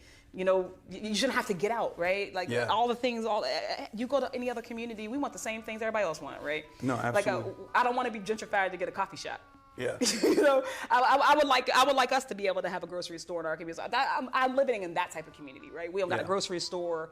You know, poor air quality. You used to go down my street, like you used to go down Broad Dog Avenue, and you can smell. So for us, you know, rotten eggs. Yeah. So it would smell like rotten eggs. It was like the sulfur trucks. Yeah. So like that's what I grew up around. So I wasn't an expert in like environmental justice or anything, but like I lived it. So when I first started to run, honestly, it was actually just like trying to get other people to feel like they can actually do something. Like the system shouldn't be sending us people. We should be sending the system people. Yeah. So I was organizing. You know, like trying school board, local stuff. Like people don't. Everybody's always What was the issue that you find yourself organizing around initially? Then? Yeah, back then. So my high school has gone viral for a number of things. Okay. This particular thing, this 1 year, my school went viral I think 3 separate times for like police officers and like the principal allegedly like beating kids up on camera. That's insane. It was on camera. But it does happen a lot. So school resource officers? Yeah, but one of the problems, you get school resource officer, Yeah. but like the principal was kind of like involved. That's like crazy. in a number of the videos, He like was throwing hands. a kid had his tooth knocked out of his throat. By the Like principal. out of his So I allegedly. Okay. I grew Allegedly, up guys. in Turkey. Like I experienced corporal punishment quite a bit in Turkish schooling. This was not corporal punishment. This is like that, but that's beyond that. Like they would do, ear pulling, steel. They would get like a you steel can paddle. ruler. You can still get paddled in the United States. Oh really? Yeah, like They just I have feel that. like maybe like 15 states or something. They just have that as a carve out. They're like, we can't let go of this. This Yeah. is so good. It still exists. It's such a good educational tool. People don't even know. Yeah. Well, I mean, I don't know. Sometimes kids have bad vibes. You know what I mean? I'm kidding. Not the kids are low vibrational. I'm kidding. I believe the kids can are the future. Do you guys have a Charger? iPhone charger, if possible? You got a new Can I iPhone just- or the old iPhone? I have the new one, the You're right there. USB-C one. Yep. If it's Right below possible. you. Oh, you have it right here. Oh, That's my seat. damn. Okay. Oh, this is where you normally. If I do anything, I'm gonna stay charged. Yeah, you're just kicking it over here. Mm-hmm. You have a Black Panthers jersey. Yeah, I got that from like the Black Panther Museum. Oh wow. Like Huey P. Newton's wife gave it to me. Well, Oh, she didn't that's give it to me sick. because I follow ethics. Yeah. Of course. I So love that thing. That's such a crazy. That's also kind of a crazy rule for people that don't know. Do you want to explain what that is? Yeah, you're we not can't supposed accept to, gifts. You can't accept gifts as a. We don't accept gifts. Yeah. People don't give us things. They don't give me things. Unless it's a super PAC, in which case you can do whatever the you want. You can go to like. Even that's a loophole. Yeah. Even that's a loophole. This is why we want to abolish super PACs. Yes. Peep the sign. We're trying to abolish super PACs. We want everybody to get on board. I can't proselytize right now. They told me. But yeah, no, this is I think this is one of the biggest issues that we have. Obviously, not just from my own race, from all the races. The people shouldn't be able to just like buy their way into the literal Oval Office like Elon Musk did. Like just Yeah. I mean, they're just that's cutting out the middleman in some ways too. They've gotten more confident in their Very much brazen so. corruption Because they've been especially in this stress last- testing the system for, I'm gonna say decades. Yeah. But this group specifically, since like 2016, everything they do, every like toe they like step over is trying to figure out will people let us do it. Yeah. Will people let us do it? That's why I always say, like, Donald Trump doesn't necessarily get to decide if we have a dictator. Yeah. He don't get to decide. Like, it's not like the Congress doesn't get to decide if we have a dictator. Like, you do. Yeah. So, like, when they step over line, it's like they're flexing on the American people. Yeah, no, they're dabbing on us. Every time. Every day. And every time they get to do it once, and they're like, oh, that worked. Yeah. You know what they do? They go and say, all right, we moved the line. Yeah. We moved the line. So that's what this whole thing has been. Like, I've always said it was you talk about all day. It's an ongoing insurrection. The insurrection has been ongoing. They have been plotting. They've been planning. They've told us. So even, like, I get it. A lot of people are like, I don't really rock with the Dems With or the Project Rs. 2025 stuff, especially, like, It was real. they plotted out. They plotted it. They wrote it. And they put it on paper, and they're like, this is what we're going to do. And then all it takes is for Trump to be like, I don't know what that is. I don't know how to read. And then everyone's like, oh, okay, he said so it's fine. He won't do it. And then... He said he was going to do it. Yeah. They said they were going to do it.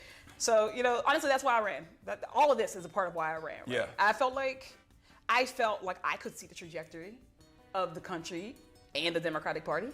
I felt like if I can see inequality and I can see, like, how it functions at the systems level.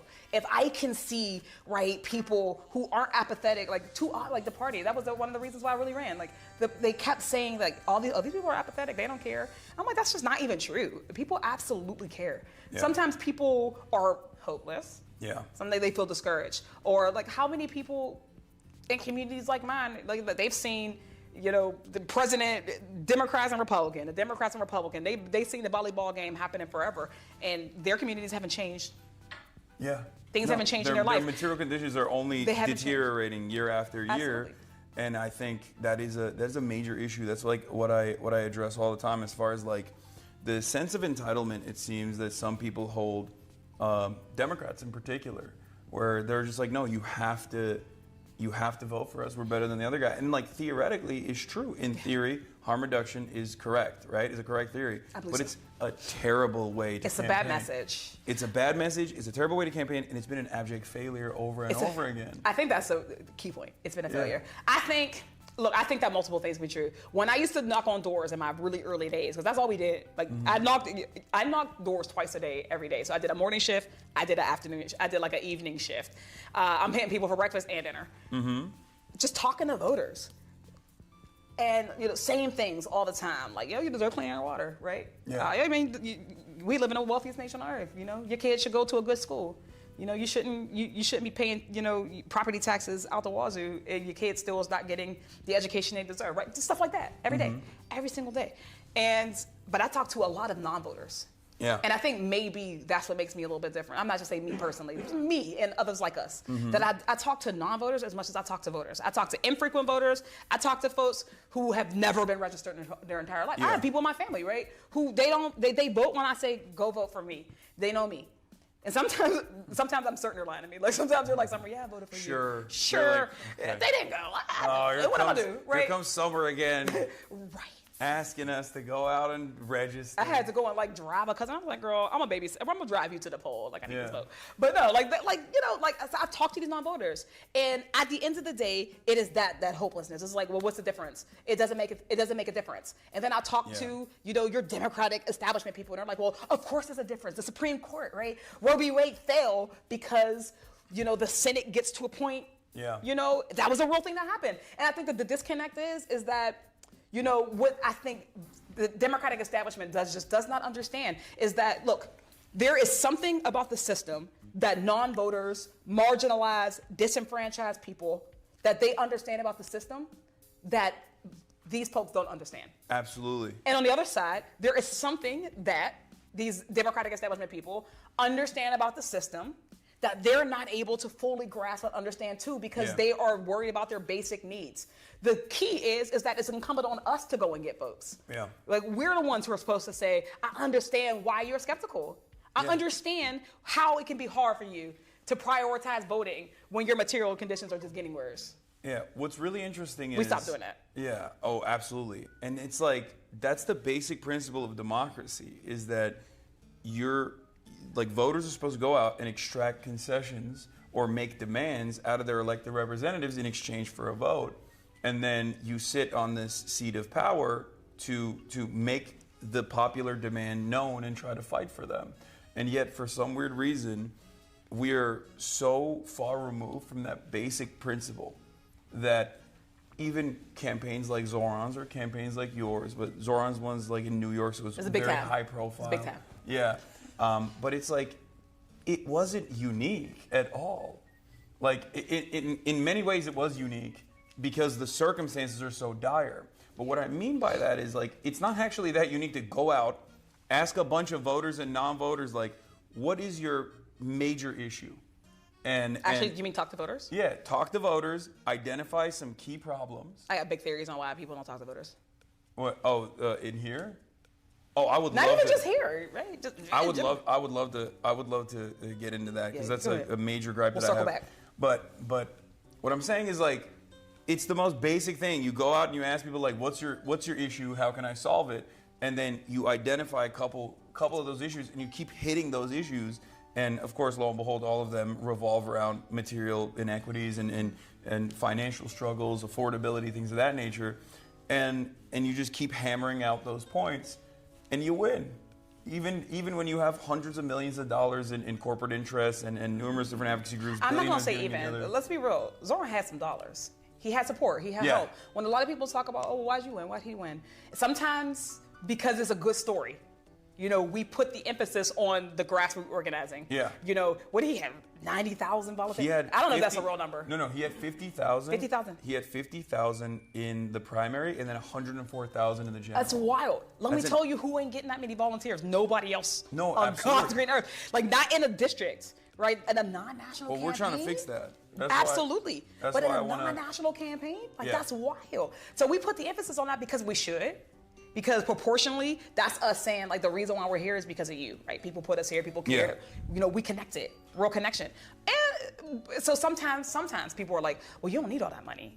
But it's like, At the end of the day, when your ops can get out anything, say anything about you, and you can't counteract it, it does hurt. It hurts. No, because now you need more, volunteers to now go, now you got to counteract the lie. Yeah. So, like, the idea that we don't need money, like, I would love, and I can't wait, it exists. As the future already exists, it already exists that we live in a world post big money in politics. We live in a world post authoritarian. It exists already. And as we build to it, right, we do have to recognize that, like, actually our people do need to have dollars so they can compete. It's not an evil thing. No, absolutely. We do need to actually run for office. It's not an evil thing. Yeah. We need to wield power. Power is neutral, right? Power is not inherently good or inherently evil. And there are, like, a few people in history who are like, power is to be wielded. I think when you talk about, like, democracy, if I just flip it on its head a little bit, like, the fundamental thing about democracy is that it's government by the people. Yeah. Which means that our real job is not necessarily like a transactional thing. It's actually to be like the candidate in the perfect world. Candidates don't go to the people first. The people. They are the people. They are the people. Exactly. The people are like, this is our person. This is who we're sending you. Yeah. And because we are a person, like, you represent them, you already know you're embedded. Now you stay with your folks. You stay on the ground. It's not supposed to be a special class, like, it's not a special class of people. Job. Yeah, it's supposed to be you're a teacher. And then you're representing your community. You represent your community. You can be anything. Mm-hmm. And that changes. Well, what's the qualifications for Congress? Yeah. People think that the qualification for Congress is Nothing. lawyer, business no. owner. No, it's whatever lived experience you have. You are personal. You have personal expertise on all types of stuff. Yeah. You be convinced that we don't have it. And I think I would go so far as to say, if you're a regular person experiencing financial struggle, trying to make ends meet, trying to pay for rent, you have the necessary qualities that many people in Congress no longer hold, especially after years and years of being a part of this machine. I've talked to a lot of politicians about this kind of stuff behind closed doors and private meetings and things like that and they just want to know how do we message? How do we message to the kids? How do we reach they don't really care as far as like what I try to explain to them, that it's not just about the platforms that you're on. It's about what you're saying, and it's about actually being an earnest defender. It's about your authenticity. Yeah. We don't have a message problem. Yeah. I'm not going to, okay, we have a message problem. We do. We don't have exclusively a message problem. We have a messenger problem. Yes. I've been talking to a lot of my colleagues too. I remember we were going back and forth in like a retreat. And, everybody, after the election, they all bring in the polls. It's like the polls say this, the polls say that. Honestly, I mean, the polls always say this. I'm like, I told y'all that. And I already told y'all that. But like, so we're doing that, and then we're talking about, and they're like, well, you know what we need to do. I was like, you know, no, we need people. You can say whatever you want to say. You can start cussing online, look cool. You can do all that. If that is you, then do it. But the problem is like, if you ain't never had to struggle to pay the rent, how are you gonna relate to somebody who does? And a honest person doesn't have to relate to every single person in their district. You don't.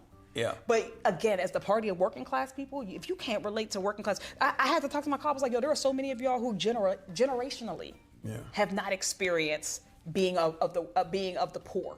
Yeah. I think most of us are working class, right? You don't own anything, you don't trade stocks. You're in a working class. You got to work for your living. You're in a working class. But a lot of people lose those roots. They're not there. That's why they're not talking to non-voters anymore. Yeah. That's why you got all these people who are only listening to consultants and hyper like attentive voters, like those voters who are like, I go to caucus, I go to the DNC. What the abundance call the groups. Yeah, they're talking to them all the time. Yeah. But they're not talking to real people. And then when they go, and you go to the barber shop, and you ain't been to the barber shop in years, you don't know what them brothers down there are dealing with in their real life. So how are you gonna relate to it? And that's the problem. Right now, when we're talking about, man, we got colleagues who, and this is not a shot. We got folks who have been here for longer than I've been alive. Like actually, they've been here longer than I've been alive, which means they've known various iterations of the Democratic Party, various iterations of the Republican Party, and now they have officially known a different iteration of the country itself. The country that they've known, that we've known, it does not exist anymore. We are in an authoritarian regime. Yeah. And there are too many people who are nostalgic for a time that will never exist again. Yeah. It cannot exist again. Whenever they say, I want a strong Republican Party. The way things used to be, I'm like, no, I want no Republican Party. I fell out of my chair. I'm like, no, I want. That's like saying I want a responsible plan. What? I want no opposition. I want I want a better world. I want every seat to be filled with people who are going to center the working class in their politics, so that we don't have to have this like gridlock, this back and forth, within the current structure that exists. But I'm baffled. I remember that. It's a very silly way to approach it, and I think like a lot of people see that and they think it's inauthentic as well, because they're like, we're Democrats. If we're Democrats, why the fuck do we want? Remember when Cuomo, when the question on the debate, on the 2-hour debate they did, and it was like, how much you pay for rent? The debate got you, right? Zorn laughs. He goes, what is it, $2,300? Yeah. Cuomo goes, he's stealing from a poor person. $2,300. Mr. Cuomo.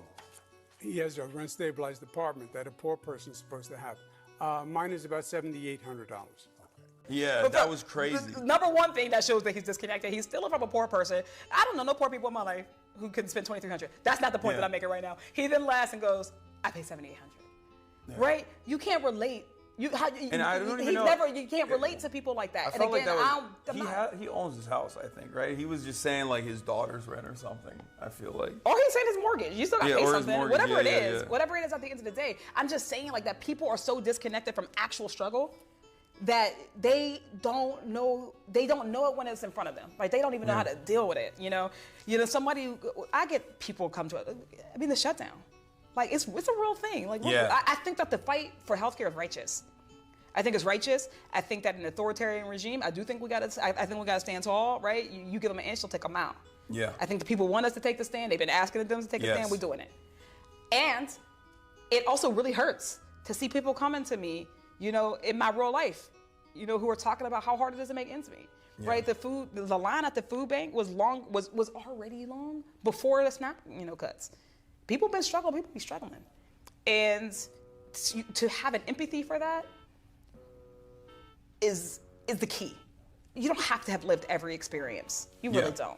Yeah. But like, if you don't have to ever see it, it's like Gaza, right? The biggest movement happened when people had to see the imagery. Yeah. We do have to start to question, why do we have so many people here who we have to show pictures to? Yeah. Like, why does a starving mom got to come to you for you to be like, damn, I should do something? Yeah. Right? Why has it got to be like that? This is the generational divide we are right now. As people are retiring and the next class of folks are coming in, this is an opportunity. We can actually get people who are responsive to the real needs of real people, or we can keep putting in messengers who aren't credible, who are going to keep begging consultants for how to say it right. Yeah. So that's actually, that ties into something I want to talk about as far as like the system, right?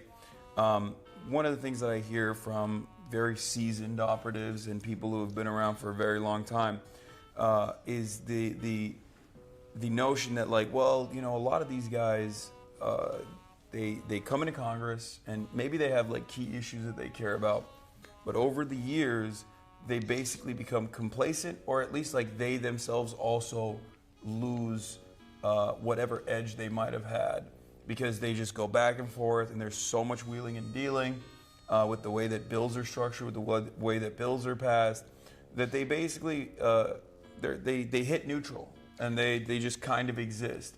And then all they care about is getting reelected, so they go to donors instead of the actual constituents, because of what we just talked about. It's a bypass. Because big donors can just go in and dump $1 million into a relatively small TV, like a local TV network, and just hit you with attack ads and genuinely try and tarnish your reputation and make it harder for you to overcome these odds. So a lot of people run from a place of fear. Yeah. How do you push back against that? How do you fight back against that around your colleagues, especially? You know, I think part of it is acknowledging that it's a very real condition in this place.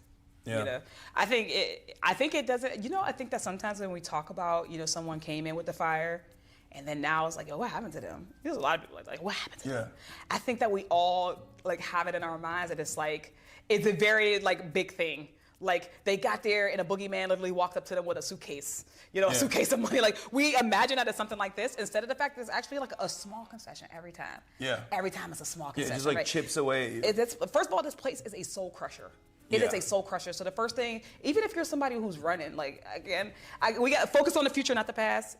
And we can still address the past. But like, to flip the question, like if I had to like say for somebody who's like, I want to start building the government that reflects us and our dreams. You know, the first thing you need to understand is that this place is a soul crusher by nature. Doesn't matter if you want it to be or not. Doesn't matter how strong you are. You got to have a North Star here. We all know. How many people come here because, you know, they want to be famous? It's a very real reason to run. I'm not coming from nobody. That's crazy. People who, no, there are many reasons that people come. You can come because you want to be famous. Hollywood Fine. for ugly people. Sure. That's what Andrew Breitbart used to say. Everybody in Hollywood ain't that great looking either. But men get to be whatever they want in Hollywood. No, but like, no. So you can come for that. You can come because you're like, oh, look, yo, I got an idea. I have a perspective. I want my perspective to be. You can come for that. You can come, you know, whatever reason you come, you need to have a North Star. Like, what is the reason that when this shit gets hard, like when it's the worst, you know, what is the thing that's going to get you up in the next day? And if you have to have that center, because again, it's everything. It's not always going to be the first thing. The first thing is going to be like, hey, can you look? Just take this vote, right? Yeah. This vote is not even that bad.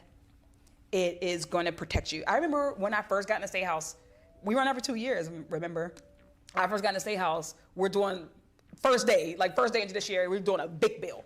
Like constitutional amendment. It's been like traveling across the country, state by state by state. And every time someone votes no on it, they like run multi-million-dollar ads on these people. So the first thing that somebody told me, they were like, yo, Summer, what about the ad?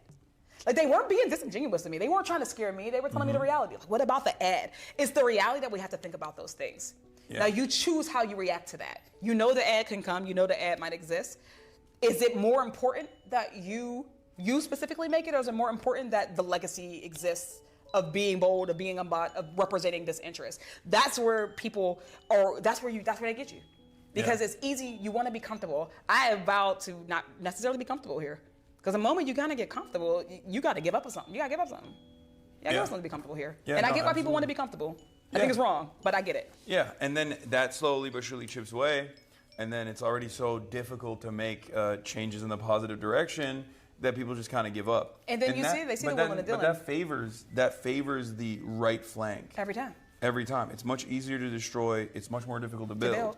And the left flank party in this country is supposed to, in every country really, is supposed to be the party that is building towards, expanding social safety nets, building housing, building better public transit, these sorts of things. And I do feel like Democrats have a real messaging problem on that front, because they constantly find themselves in a position where they're telling people, no, you don't understand how this works, sweetie. Better things are not possible. Meanwhile, on the other side, that's a real message. Yeah, I mean that's the real message. That is like Hillary Clinton famously in 2016 against Bernie Sanders said that Medicare for all was like demanding a unicorn. You know, like, oh, what's next? We're going to give people, you know, I could just run around saying I'm going to offer people unicorns. And it's like, that's insane to just be that cynical is crazy. It's also a very low opinion of the electorate. Just because we're not somewhere, it's like the opinion that like we're somewhere now, we'll never be able to make it out of that. Yeah. And I think the sinister reason as to why she's saying that, and many congresspersons also have a similar attitude, especially on this issue, is because it is such a massive, such an expensive industry that has a lot of corporate donors, that is constantly in these rooms, maybe not this one, obviously, but in these sorts of rooms, and they are able to say, do not take a stand on this issue that would actually harm our profit centers, our profit margins, or even abolish it in its entirety. Yeah. So, we're definitely slaves to money in politics. Yeah. We're slaves to it. All over the country, you ask about, you know, kids getting mowed down by assault rifles. Yeah. All over the country, people say, no, we do not think that should happen. And yet, you still get politicians who cannot move on that. Why is that? So what you're suggesting is door control. we got to get better locks on the doors, right? That's what we've moved on. No, to I think the first thing that the Democratic Party got to do is we got to decide who we want to be. Yeah. So we're talking about all of this, and I think fundamentally, before we move anywhere else, we got to decide who we want to be. So that's actually exactly what I want to ask you. What do you think, if you were to go with like 5 key positions that you stand for, what would those top 5 priorities be? I know I'm putting you on the spot here, but like, let's say you're running, right? Like, what are the 5 key things that you're going to hit? I think I put things into buckets. There are always justice-minded buckets, right? Affordability is clear, right? People can't afford things. But within affordability, you know, housing. You know, I believe that everybody should have a home in the community that they call home that they can afford. And I believe that they should be appropriate, right? It shouldn't be slums, like we're in the wealthiest nation on earth. Yeah. It should be healthcare. Nobody should go into medical debt. People should not die of curable diseases, right? Everybody should have healthcare in this country. It's education. Everybody has a right to a quality education, irrespective of your zip code. I think it's environmental justice, that you should be able to breathe clean air and clean water. It's free. It's a freedom from your civil liberties being eroded.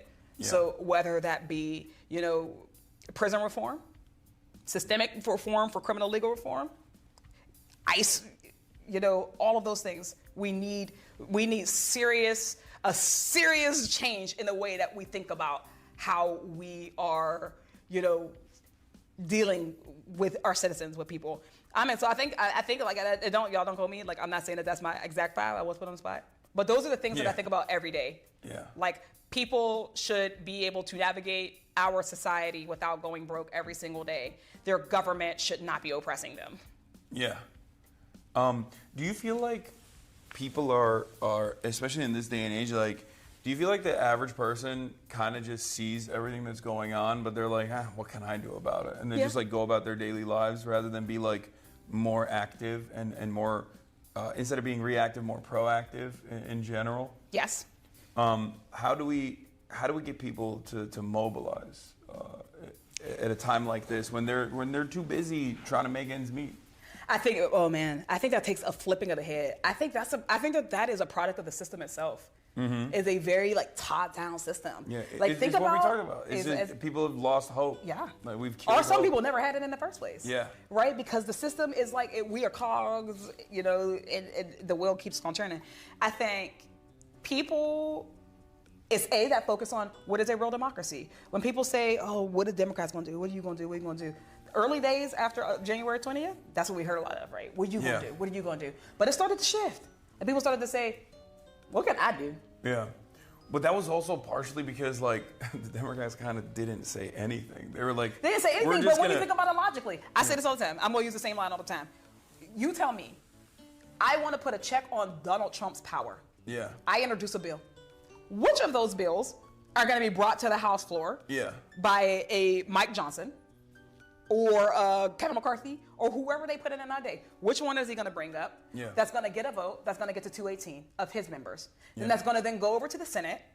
then Thune is going to bring up to the House floor or to the Senate floor. That's going to get, a majority plus, because it's the Senate, filibuster-proof majority, that they're going to then vote on. That's then going to go to Donald Trump, and he's going to sign. Yeah.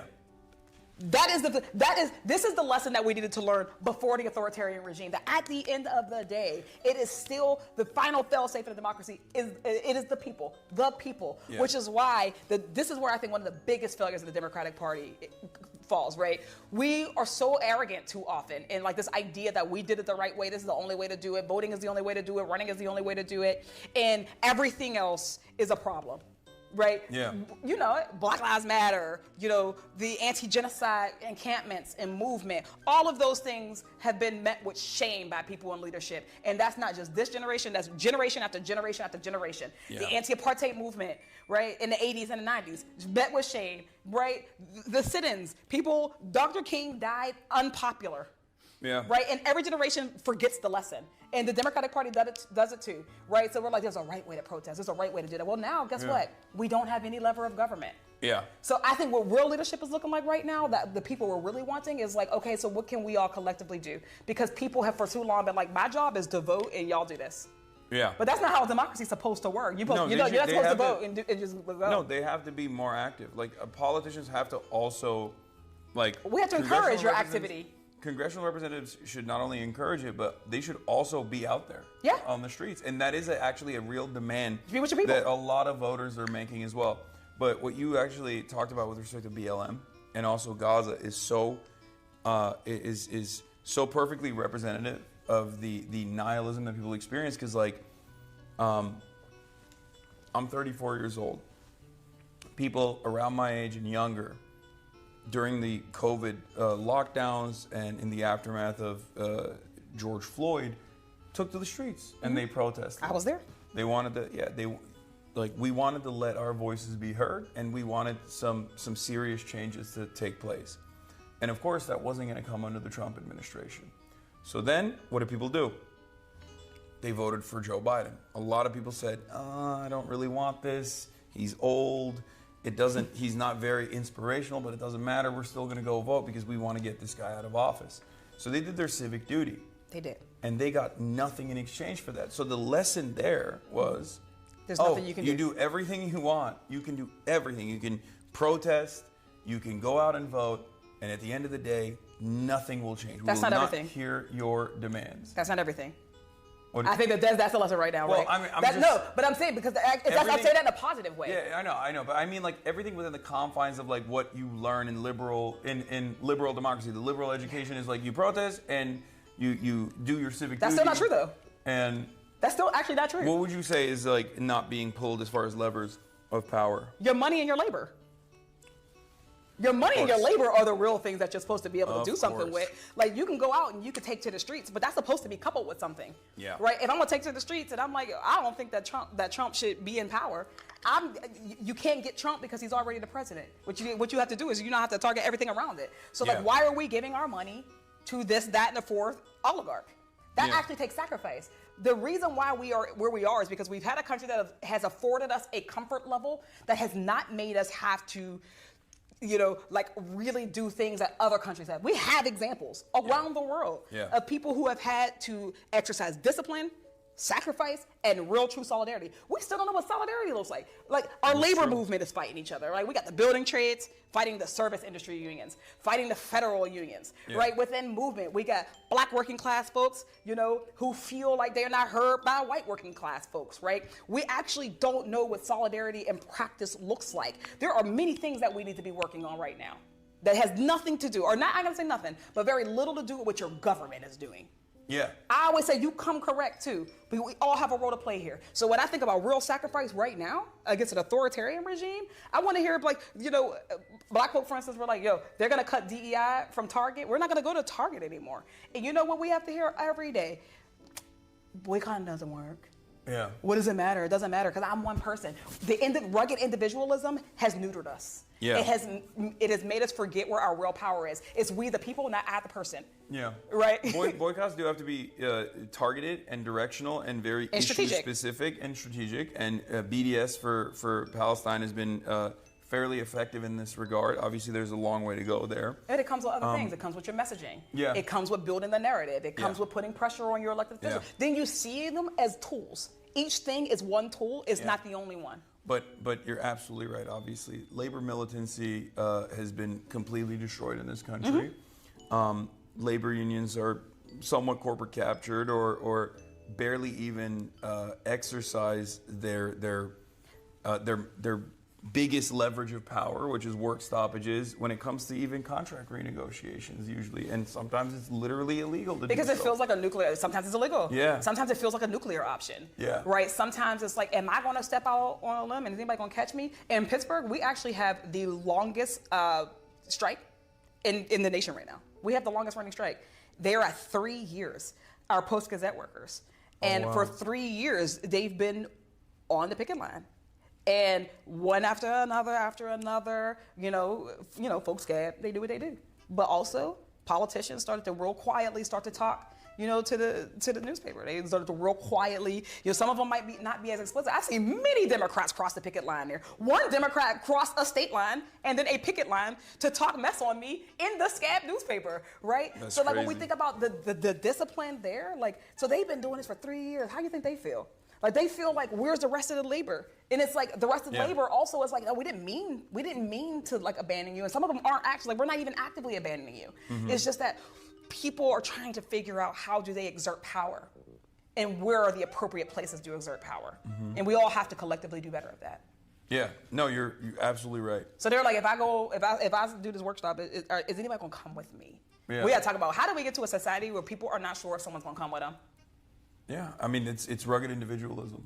It's the worst poison for solidarity, and unfortunately Americans do have that very selfish tendency, or it's not even like it's selfish in the short term, but it's actually silly in the long term. It's like it's self-defeating in the long term because you're not going to have anyone else that comes for you if you don't show up for them. And yeah, I mean I try to. Part of that is understanding each other. Yeah. Sometimes we skip that. It's actually uncomfortable to talk across like communities. It's Yeah. like, oh, this community has an experience with my community. We have a Yeah. history. We'll never address it Yeah, because that makes us a little bit uncomfortable. yeah. And I think that that's the same with labor. I think that's the same with politics. Yeah. This is a time that's calling for that. It's calling for introspection from all of us. We can all point our fingers right now. After November, whatever that date was, all of us could have learned a lesson. Yeah. The left, the middle, you know, we all had a lesson. It's easier though to say, did you learn your lesson? So that's what the establishment does. They're like, the left didn't learn. What did they get out of it? Yeah, there's a lot of talking over one another in these sorts of situations, but I do think there's a sinister reason for it. Like it's not like when I see Democratic politicians run to CNN in the aftermath of this like very expected defeat, right? Because this was being signaled. I mean, if I can see it, and I'm a random idiot on Twitch, then I think like much more intelligent people can probably comprehend it, especially when they're a part of the machine, and yet for some reason they're the most oblivious. But they immediately after Trump's second victory, they ran to CNN to be like, oh, why did we lose? Because we were too pro-trans or too pro-this or too pro-social justice. I also think that's a psyop. Yeah, I could not. I think this is a psyop. I think was that like, some of them were going there as plants. Yeah, I couldn't believe it because I'm like, did we see the same campaign? Like, Kamala didn't say anything. No, they don't about... those are the type of people who didn't want us to be able to do like the deep actual analyses. Yeah. They were very intentional. They immediately they threw that grenade on there so that everybody talks about that. Yep. And instead of being like, oh man, maybe the campaign shouldn't have like kicked Muslims out of events. Yeah. Maybe when we're talking about like the black community, we should say that it's not just middle class black folks. We actually have to go and fight for poor, working class, disenfranchised black folks. Or even the moment where it was like, well, there's an over reliance I think on black turnout in general, and I think like. But it's also a superficial one. Yes, and I think that's so. Oof, I have so many opinions on that, but I think it's like. It's getting to a point where I've asked this to some other folks as well. I want to hear your perspective on this. Do you feel like younger generations of black men especially are not like actually leaving the Democratic Party in droves in the way that like people present it, because that's also very weird and racist when, you know, Barack Obama comes out and it's like, oh, well, I guess you guys are a little misogynistic. Like, I thought that was like crazy to say, because at the end of the day, I think people have a right to be wrong. well, I think that was wrong, right? yeah, That brother had a right to be wrong. Black people still overwhelmingly, like, it's crazy to me when we're looking at like black people and how much they deviate away from the Democratic Party, when the margins of deviation are so minuscule in comparison to like the Hispanic voting bloc or the white voting bloc in general, which is always swinging in the direction I think of that Trump. fundamentally a lot of people don't understand the black community. Yeah, no, for Which sure. means that even a small deviation, they're like, yo, oh my God. Because what people do fundamentally understand is that black folks, at large, we're not talking about individuals. Yeah. As a community, you're not going to see us flocking to Republicans because Yeah. Republicans are more inclined to like burn a cross in our yard, Yeah. right? Like I served with I remember I served with a colleague in the state house, and you know, the person was like retiring. I'm like clapping politely, so I'm like, Yeah. don't clap for him. He would burn a cross in your yard. This, a white person said this to me. I was stunned. I was like, damn, I've never been the same. So now I look around and I don't clap for people anymore because I'm not sure if I'm clapping for like my Yeah. bop. But like things like that. People don't give black people the benefit of being politically whole people. Yeah. That yes, the reason why we won't go there is because racism is a real red line, and I don't mean like I ain't saying that liberals can't be racist. I'm saying that there are different types of racism. Yeah. There is the I don't believe that you should not be in chains type of racism. Yeah. And then there's and then there's all these other biases. That part. But when you really get down to it, yes, black people are reliable. We vote, and we vote. We've been burned. Yeah. We're a community that has been burned politically. We're a community that has been both neglected and over-relied on in many ways. And sometimes, yeah, we are more likely to say in politics, like if I can think about the long term, like if for me, like I was like, if Trump is elected, this is going to be a dictatorship. Yeah. Like I recognize that my people will be better off without him, and they're making, and we have not had the privilege of not being able to make that decision. Yeah. But then I think that some people don't understand that. Yeah, there are actually black folks who feel like they're not. I think that of swing voters, right? Yeah. A swing voter who is not a swing from Democrat to Republican, but a swing from Democrat to no vote. Exactly. So that's what I wanted to talk about. And we don't get the resources that swing voters get. Yeah. I think what's really interesting, or at least what I've tried to identify about this issue, is that like I feel like there's less participation in younger generations in general. And I think even with like the most reliable demographic of voters being black women for the Democratic Party, the reason why there is like this generational gap almost in terms of like non-participation is because that's the last time that I think black people can see the Democrats like actually put their flag and have stakes in the game to do something for black people is like the civil rights movement. And I think since then, like the further you move away from that, the less I think like younger. No, I think it's more that we are doing something for the country Yeah. than the country doing something for us. Yeah. And I think that that's one of the pain points for young folks. I think the Democratic Party, we abandoned them. Yeah. We've abandoned young people. Yes. I'm gonna just say it. We have abandoned young people. Yeah. We left them vulnerable. I can't tell you, like the first time I ran, and I'm running against a 20-year incumbent in the state house. And we're looking at like, okay, well, how do people cut turf? Like, who do you knock doors? Like, how do you decide what doors Yeah. you knock? How do you decide who you send a mailer to, right? Those are all real big Yeah. considerations that a terrible consultant. You have a finite amount of time. You have limited find out resources. about money, Yeah. and you're spending all your money on a trash consultant who Yeah. is really just thinking about their own paycheck. They're not even giving you Yeah. good information. We didn't go that way. We were like, okay, well, I'm black. The last time that black voters came out en masse was for Barack Obama. Mm-hmm. So when we're cutting the universe, instead of being like, Democrats love the term super voter, right? Our universe is always of super voters, right? So I'm going to give a mailer to the people who have voted in 4 primaries in a row. I'm going to, those are the only people who are going to be targeted for digital ads. Those are the only people who are going to be targeted for door knocks, if they even door knock, leaving people. So then we blame the people who we didn't even go and ask to vote for us for not voting. We do that with young people. So when we ran the first time, we put on anybody who was a new voter who was 18, because I was younger then, right? We put young people in our universe. You're still young. For this, please.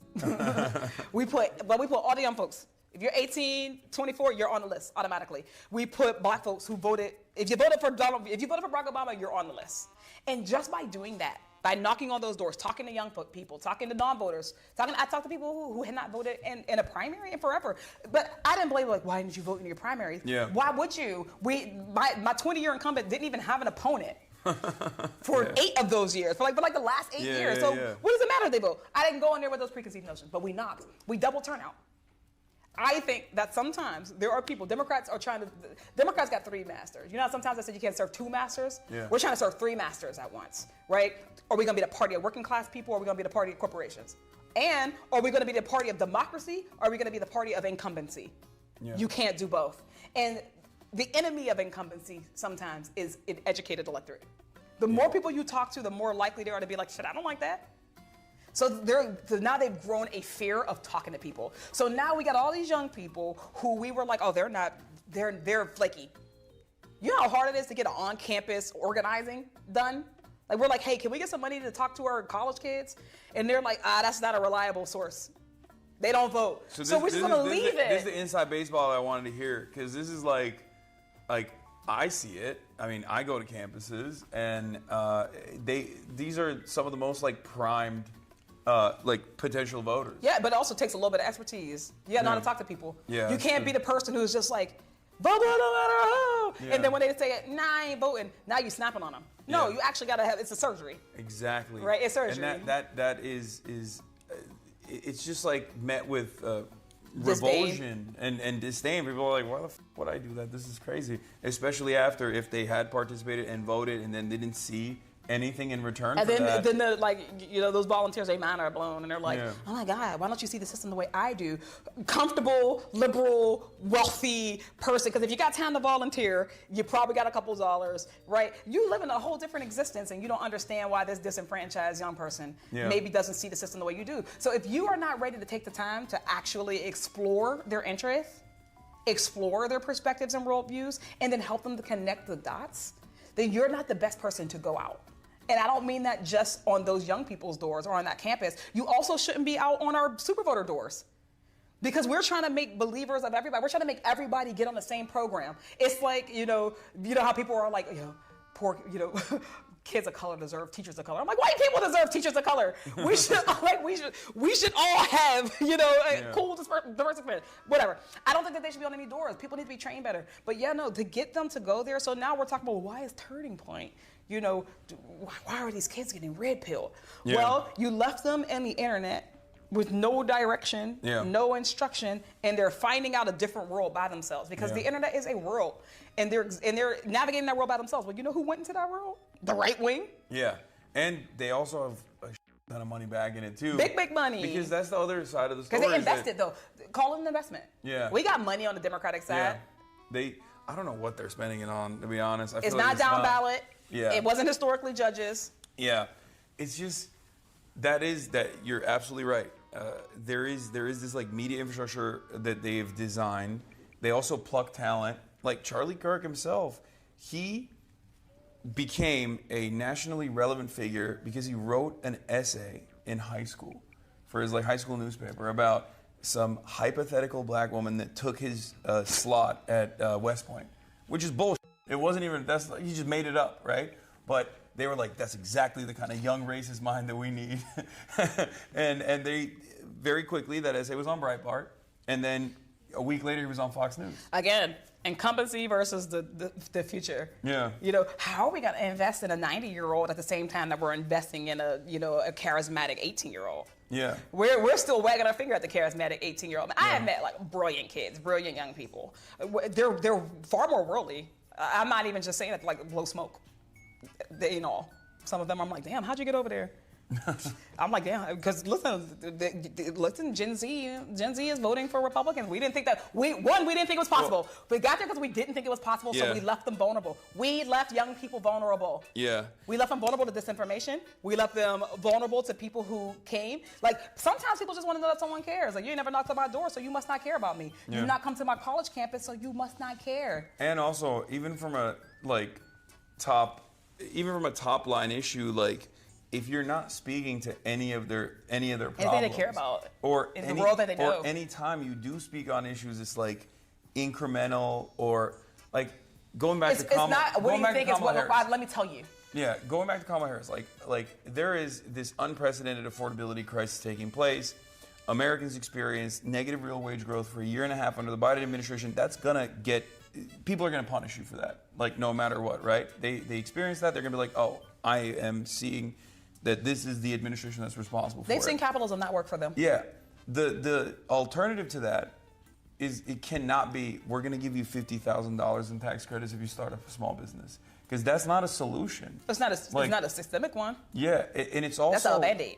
But that's not only is it a Band-Aid, but it's also not not an all-encompassing policy vision.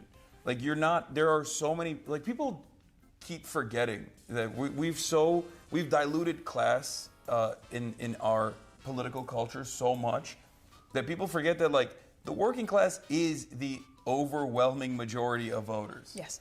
It's not corporate interests. Indisputably. It's not people that are, there's a lot of small business owners, sure, but many of them are still owned and operated, so they're still working to a certain degree, and they still. If your paycheck cuts off. Yeah. and you have no more money source, you are a working class American. Yes, exactly. Welcome. Unless you're making more money from capital accumulation, where your money is making the money for you, you're still technically. Working class American. Yes, you're on the working class side. And you have working class needs. Same with renting versus home ownership. There is a higher percentage of home ownership than most Americans would assume, for sure. Obviously that's different in big cities and whatnot.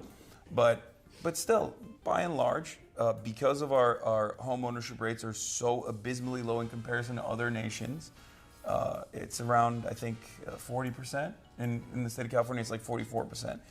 It's higher than you would think, but again, that means that 66%. The real problem is that 6 people own the rest of it. Or 56%, sorry. Yeah, but again, exactly. 56% of people are renting though. So you have to have a message that focuses on their issues. And we never do that.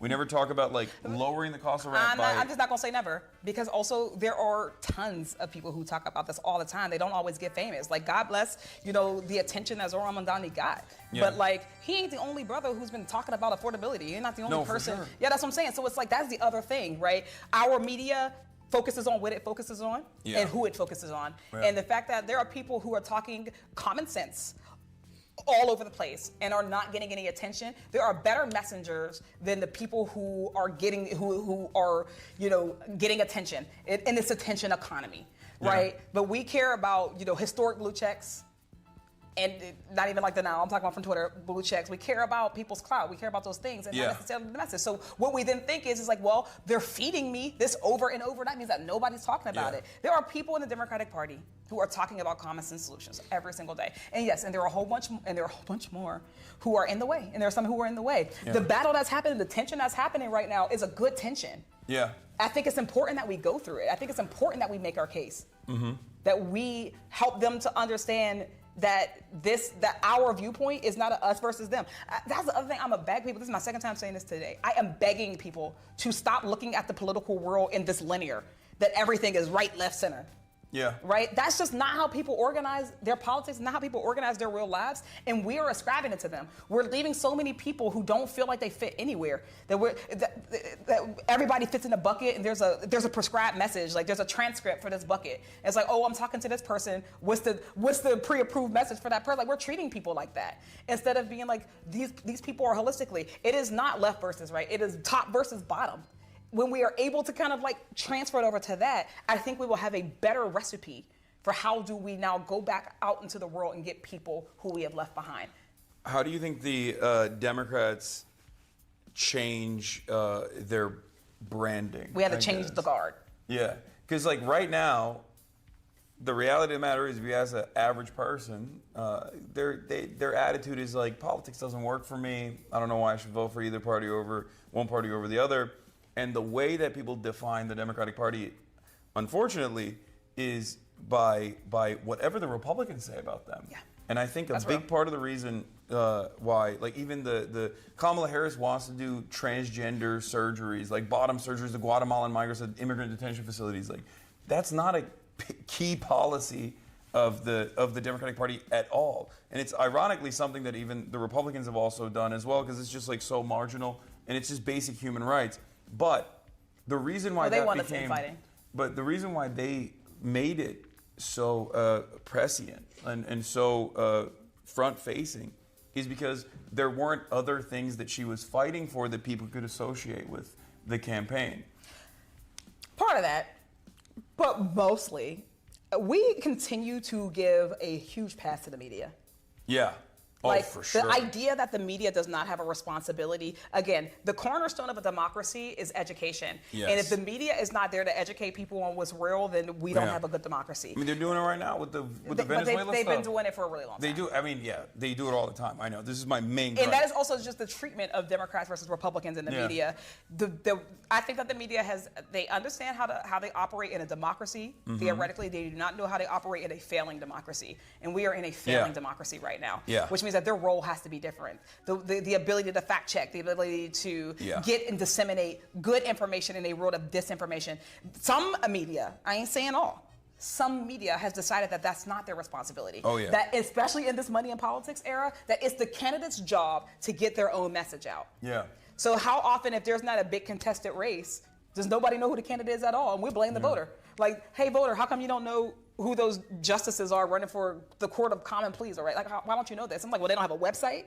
There's no listing anywhere. Where are the organizations that have a responsibility to get people information? And how do we localize that? Like, we can decentralize it to the extent, but how do we localize that? How do we invest in it? There are people who are vulnerable to disinformation because we don't have institutions that are trustworthy. Yeah. And the media plays into that. Like, a Republican says something, and the media will run that ad nauseum all day, every day. And then the left, the broader left, will then be like, Democrats, why aren't you proving that you aren't doing this, that, and the fourth, right? So there's gonna be less grace. We talked about it, right? There's gonna be less grace for Democrats. Again, if they buckle next week, no one's gonna think that it's because they actually cared about people and that they couldn't take seeing people suffer anymore. They're gonna blame Democrats for buckling, not Republicans for literally being cruel, not Republicans for hating them. But again, that also, you're right. That's a structural hurdle that will always exist. But it doesn't have to always exist.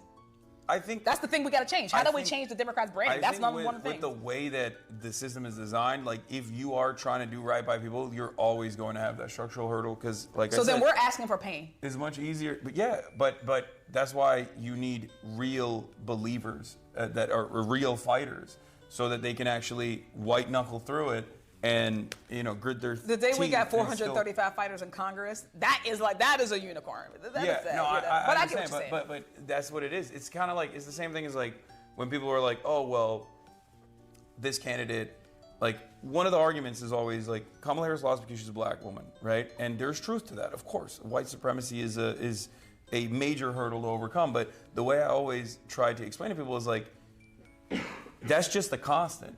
Like, you got to account for it. You got to keep it pushing. That's just a constant. It's just a hurdle you have to clear. So that means your threshold is going to be a lot higher. But you can still clear it with good messaging and messaging discipline and like being a real fighter and being earnest. Yeah, rural organizing, rural investments. Yeah, exactly. I think that we've talked piecemeal about all of the different things that the Democratic Party can do. Yeah. Should be doing.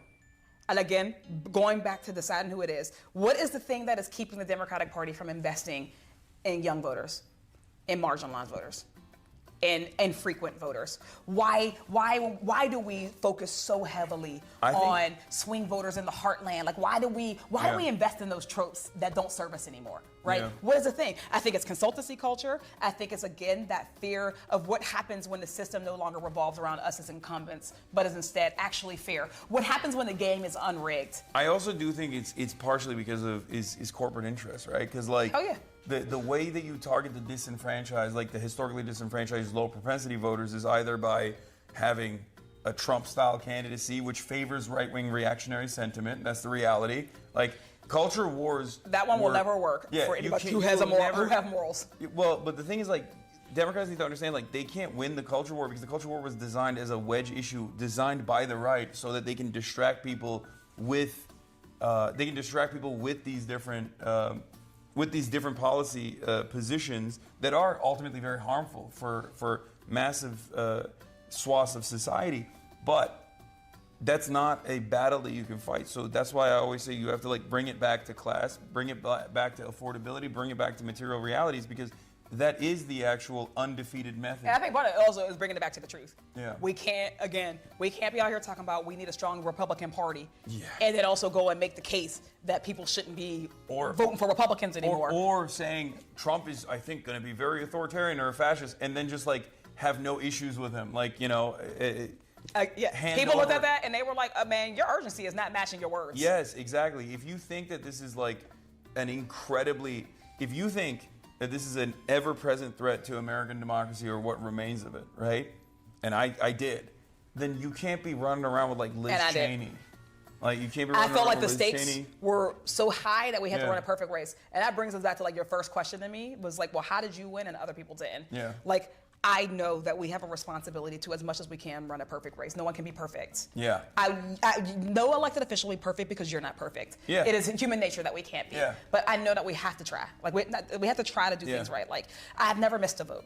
Yeah, right? And you also have to be more perfect than the other side. Yeah, you have to be more absolutely. perfect than your Republican I'm a progressive. colleagues. I gotta be. And you have to be more perfect than your centrist colleagues. You're institutionalist. Yeah. I can't move the way institutionalists move in this place, right? But there's also but then it goes back to the media where like they do have so much grace for whichever the right wing flank is, whether it's a race between a left flank candidate and a centrist, or whether it be a centrist Democrat and a right wing. It's like subliminal messaging. Yeah.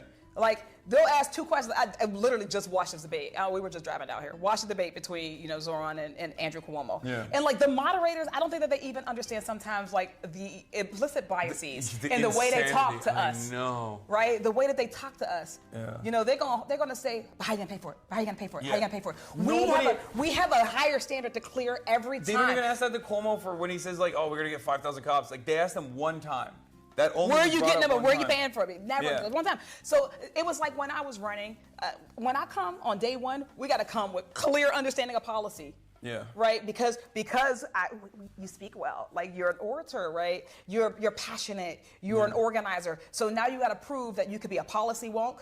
We have to prove that we can be a uniter, not a divider. We got to prove our loyalty. But then you get other people who I ain't gonna say no names, but they ran statewide multiple times and never had to ever talk about any policy at all. Yeah.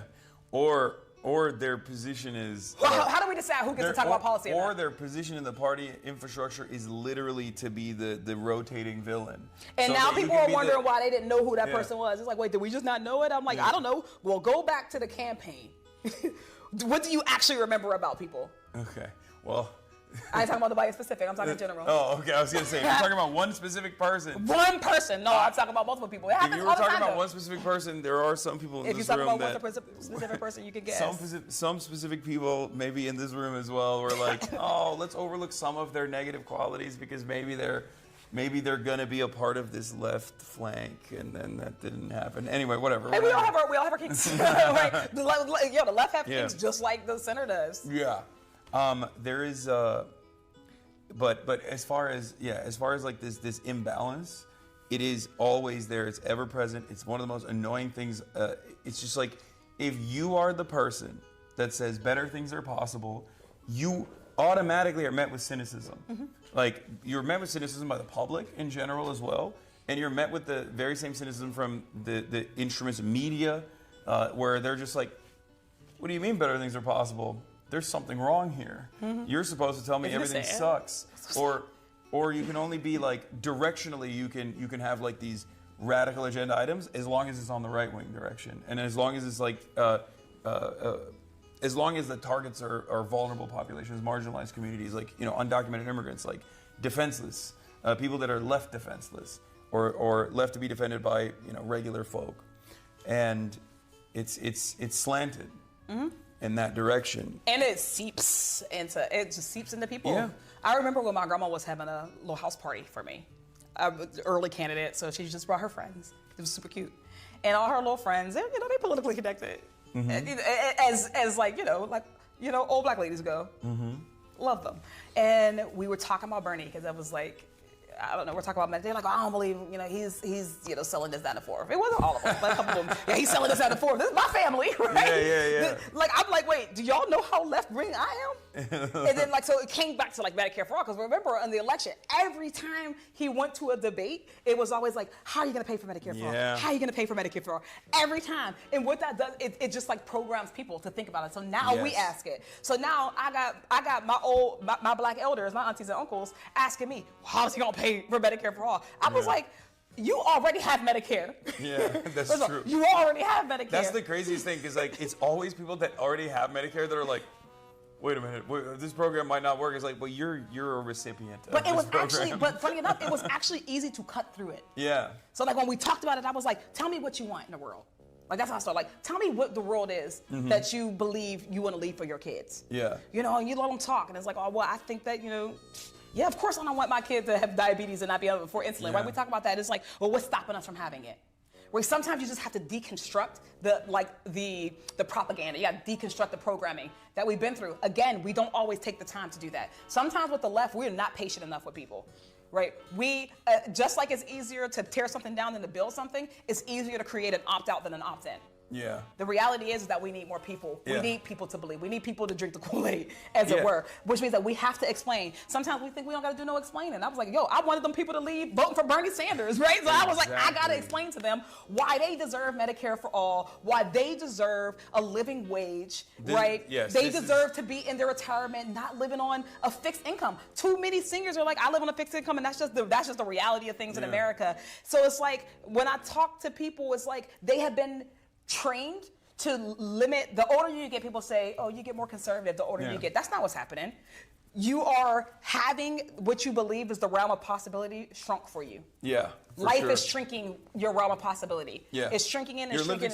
Your lived experience is shrinking your realm of possibility. Over and over. Imagine your lived experience in the political system.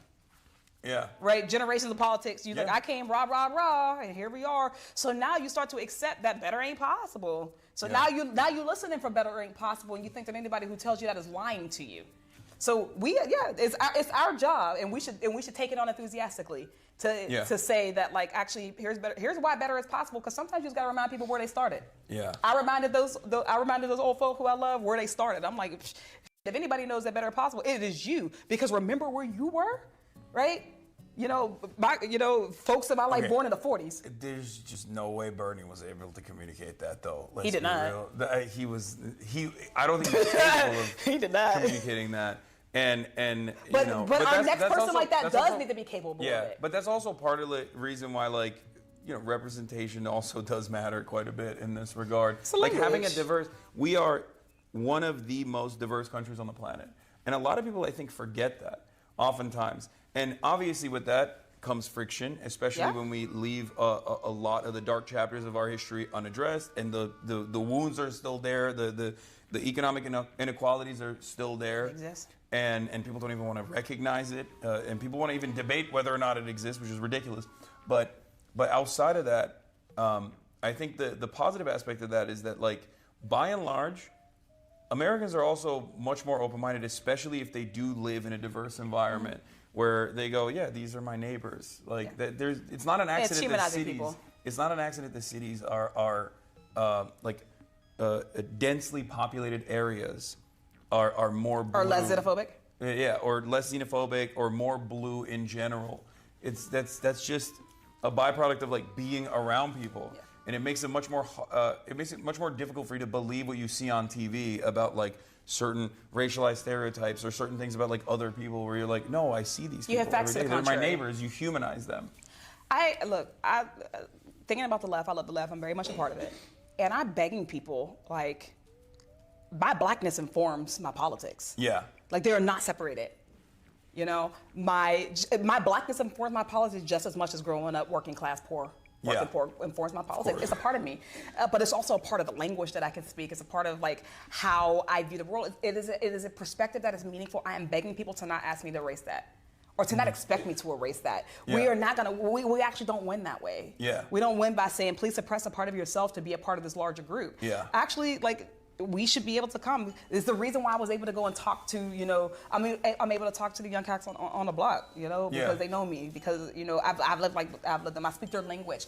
We don't all speak each other's languages. I don't speak everybody's language. Yeah. Do you sometimes feel like you have to, obviously, no matter what happens, like, I guess, like, the term for it is code switching as well, but, like, you have to sometimes just, like, not raise the issue? Because this is something that I've been, like, I'm white, but I'm also Muslim. And I, post October 7, have basically had to walk this delicate tightrope of, like, do I talk about, how f***ed up it is that someone's just, like, straight up calling me an Islamist fundamentalist terrorist or whatever, jihadist? Because if I do raise that issue, then that's all the conversation is going to be about. And then I do sometimes feel like I'm going to alienate folks that don't have that experience or can't even, like, personalize that experience at all. White people, for the most part, white men, for the most part, right? And that's primarily my audience. Yeah. So sometimes you just have to, like, eat it. Do you ever feel like that's a thing that you do in general? I never want to lead people astray with this. Yeah. I have, I believe, lived a different existence than people. I had some little kids ask me, like, Summer, what's it like to be, like, the only black woman, in a space? They're, like, business or whatever. And I was like, your teachers are going to be really mad. But I'm going to tell you, my rule that I made with myself is that I'm going to never leave a room and be the only person uncomfortable. I just won't. And like that is my rule. So when it comes up to it, yeah, I will go in there and I'm the one who will drop the bomb. I'm the one, if someone is saying inappropriate things or they're, like, leaving out, if they're leaving out or erasing, a critical part of the narrative, I'm going to go ahead and put it back in there. The elephant is standing there. Like, I cannot not see the elephant. And I'm not gonna keep staring at this elephant and everybody else is acting like it's not there. I gotta bring it up. And I also recognize that, right, I answer to my constituents. So I do have a responsibility to make sure that I'm explaining it in a way that they can grasp and that they can understand, but I do it. I talked about race on the doors. Like, I exist in the Western Pennsylvania. Yeah. Western Pennsylvania is not like, it ain't the People's Republic of Pittsburgh. People think it is because I represent it, but it ain't. It is a majority white district. It's also a majority suburban district. Like the city of Pittsburgh, I have all the city of Pittsburgh. It is less than half of my district. I go into actual, like, exurban rural communities. So I represent... Like communities that were literally designed around white flight. Absolutely. And beyond. And even beyond. Like, I represent them once and then beyond. Like, I represent, areas that had not gone blue for quite a while. They're Trump areas. Like, I got to go through Trump flags to get to people in my districts. So I have an experience talking to people. So when I talk about race, I'm not talking about race coming from a majority minoritized district. I'm not. So it's a choice, and I do choose to do it. And I don't always, because you know what I say is, I think your gauge should be you, not them. How do you feel on today? Like, do you feel like you have the energy to humanize yourself on today? Yeah, that's exactly that's what I try to explain to people. It's like, it's sometimes good to take on the emotional labor, but you're not gonna feel up to it every single time. And I try not to do it in a way that alienates people too. Like, I can talk about race and also just not be excluding you. Like, I think everybody has a perspective. So I can talk about race and I can also talk about the lived experiences of, of poor white folk. And I talk about it passionately because I also want poor white folk to have and to inherit a better world. I want them to inherit a government that cares about them, that feeds them, that ensures they're fed at least, that ensures they're housed, that ensures they're healthy. I want that for them passionately. So, and I want it for me, right? And I want it for me. And my only understanding, I talk about race because I'm like, the reason we don't have it is because enough people don't want it for me. So I'm not your enemy. I'm not your problem. One of the most relevant versions of what we're talking about, which was obviously like something that Lee Atwater famously spoke on, is the destruction of the welfare state as a mechanism to engage in anti-black politics.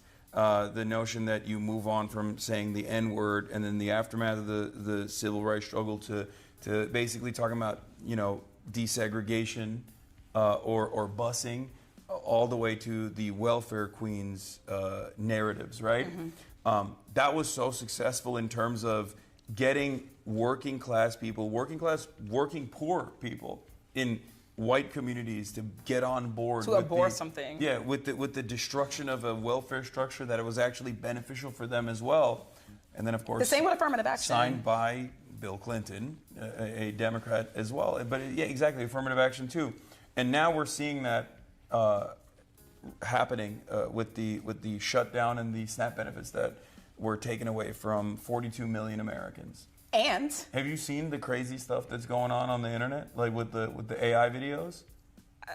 Oh my God, it's insane. Aggressively avoid AI videos. Okay, so from Trump at least.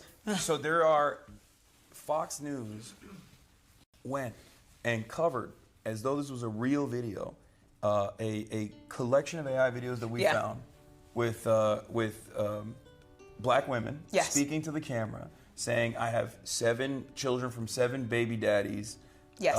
And the taxpayer needs to foot the bill. The notion of like, irresponsible and entitled about, and angry. Mm-hmm. And they, I could not believe it that they were just like using AI videos. I absolutely can believe it.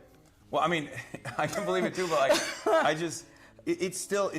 Do I believe that they will use racial animus to their end? But also, when you said that 42 million people are cut from SNAP benefits, and also farmers. Yeah. Because again, when we talk about the other what SNAP actually does is a subsidy. It is a subsidy to groceries, to small business, to farmers. It is helping two people. It is helping two groups at once. Right, working class people, but the reason why your government is giving it out is because it's also helping industry. Yeah, it's helping the economy. It spurs the economy. Grocery stores. Yes. Yeah, every dollar spent on SNAP. So Trump is willing to bite all of our noses off. Yeah. To spite his face. And I cannot believe it because like the conversation obviously that's taking place right now is over, offering additional or continuing subsidies for ACA, so tens of millions of Americans can continue being on health care. To go to the doctor. Yeah, to be able to go to the doctor. And the Republican... To not get a $1,000 MRI. The Republican retort to that was, oh yeah, you guys want health care for people to continue even though it's already super costly and that needs to be fixed? Guess what? Now we're going to starve 42 million people and it's going to So what you want? You want health care or you want to eat? Yeah, they're like, oh, and now we're going to cook the farmers, like you said, because it's a subsidy for them. And we're going to cook the grocery store chains as well, because it's a subsidy for them as well. And you know why they get away with it? Because there is a shared responsibility model that we have in this country, right? When a shutdown happens, everybody's blamed. And it's not like proportional blame. Republicans will always win in that environment. They will take... But they're losing. They're losing right now. When we're out of the authoritarian regime, that's the loss. That's the only loss that matters for me. But like right now, what they are betting on, I'm not saying that they won't lose this time. What they are betting on is that when this is all said and done, they're going to get to share responsibility with the Democrats. Because there's always going to be a CNN anchor who says, well, Democrats didn't sign the bill to pay for SNAP. They're always going to say that instead of like, you guys are political commentators. You know what was in the bill. Yeah. You know what the bill did. Yeah. It's easier to tell that. So it's like, so now there's a shared model of responsibility. So instead of every day, somebody's news anchor who is telling the truth, it is not partisan to go on TV and say that Donald Trump and Republicans want you to choose between health care and food. Yeah. It's not partisan to say that. That's just the truth. That's what they want right now. Do you want to starve or do you want to go to the doctor? You want to starve or you want some Tylenol? Right? That's just the truth. And they have convinced themselves that bipartisan means that they will dig if they can to find some blame to put on the other side. And in that model, Republicans get to win. I ain't saying that the win is necessarily like you win a majority. They get to survive another day. Yeah. Because they don't ever have to take responsibility. Yeah. We need to pin them on responsibility. When we get out of here, it needs to be clear that they were willing to starve millions of people. I will push back here though a little bit. Okay. I do think I ain't saying the Democrats won't do nothing. I do think that it is we go back to the same like pre-existing hurdles. That always is going to exist. We can't change. No, yes, we can. No, I'm saying like, but in the current confines of like how this works, the media is always. The limit does not exist. You never saw Mean Girls? No, but no, I didn't. but what I'm trying to say is, it is upon the existing National Democratic Party to have competent voices. Yes. To go out and speak on it, and even do what you just did. This is a yes man. Yeah. Of course. But what I mean is like what you just did, they should do on CNN. I think that also drives And clicks. then the anchor is going to close and then he's going to go back and say, Democrats didn't vote to open the government. That's what they're going to do every time. But Republicans do that. I ain't talking about Republicans. I'm talking about the anchor, the media. I know, but the Republicans have done that so successfully that like I think there are lessons to learn from the way that they operate, especially not being afraid to be adversarial with mainstream media. I agree with that. And of course, it's much better if you have like a very big outlet that is uncompromisingly pro-Democratic Party, which the Democrats don't really have. I guess you have MSNBC, but it's nothing in not even comparison to a little Fox bit. News. Yeah, it's nowhere near as successful as Fox News, and also MSNBC, entirely comprised of former Bush era mouthpieces. That's the other crazy situation here. But basically, like, you do need to go out and fight. You do need to go on TV and be like, no, that. This is wrong. This is what the Republicans are doing. And I don't think there's enough of that happening with this current talent pool that we have. There are people like yourself. There are young and vibrant, dynamic candidates. There are young and like there are candidates who come from a working class background. There are politicians who want to fight and center the working class in their issues, in their messaging, and there are people who want to fight. But unfortunately, I think like there are impediments, large internal ones. Yeah, the large section of Democrats that are the most visible, like the leadership of the party, they're not doing it. So we got to choose right now. So back to like, what will the Democratic Party be? Will it be? We have to choose. Even the Republicans, it relied on this at the end of the day. They became who they are because they were steered that way. Yeah. The Democratic Party will only survive and we will only be victorious if we exist in coalitions and new coalitions. The elected officials themselves is a small piece. And it has to actually, I'm not gonna say it has to, like the importance of it or at least the emphasis on it has to be counterbalanced.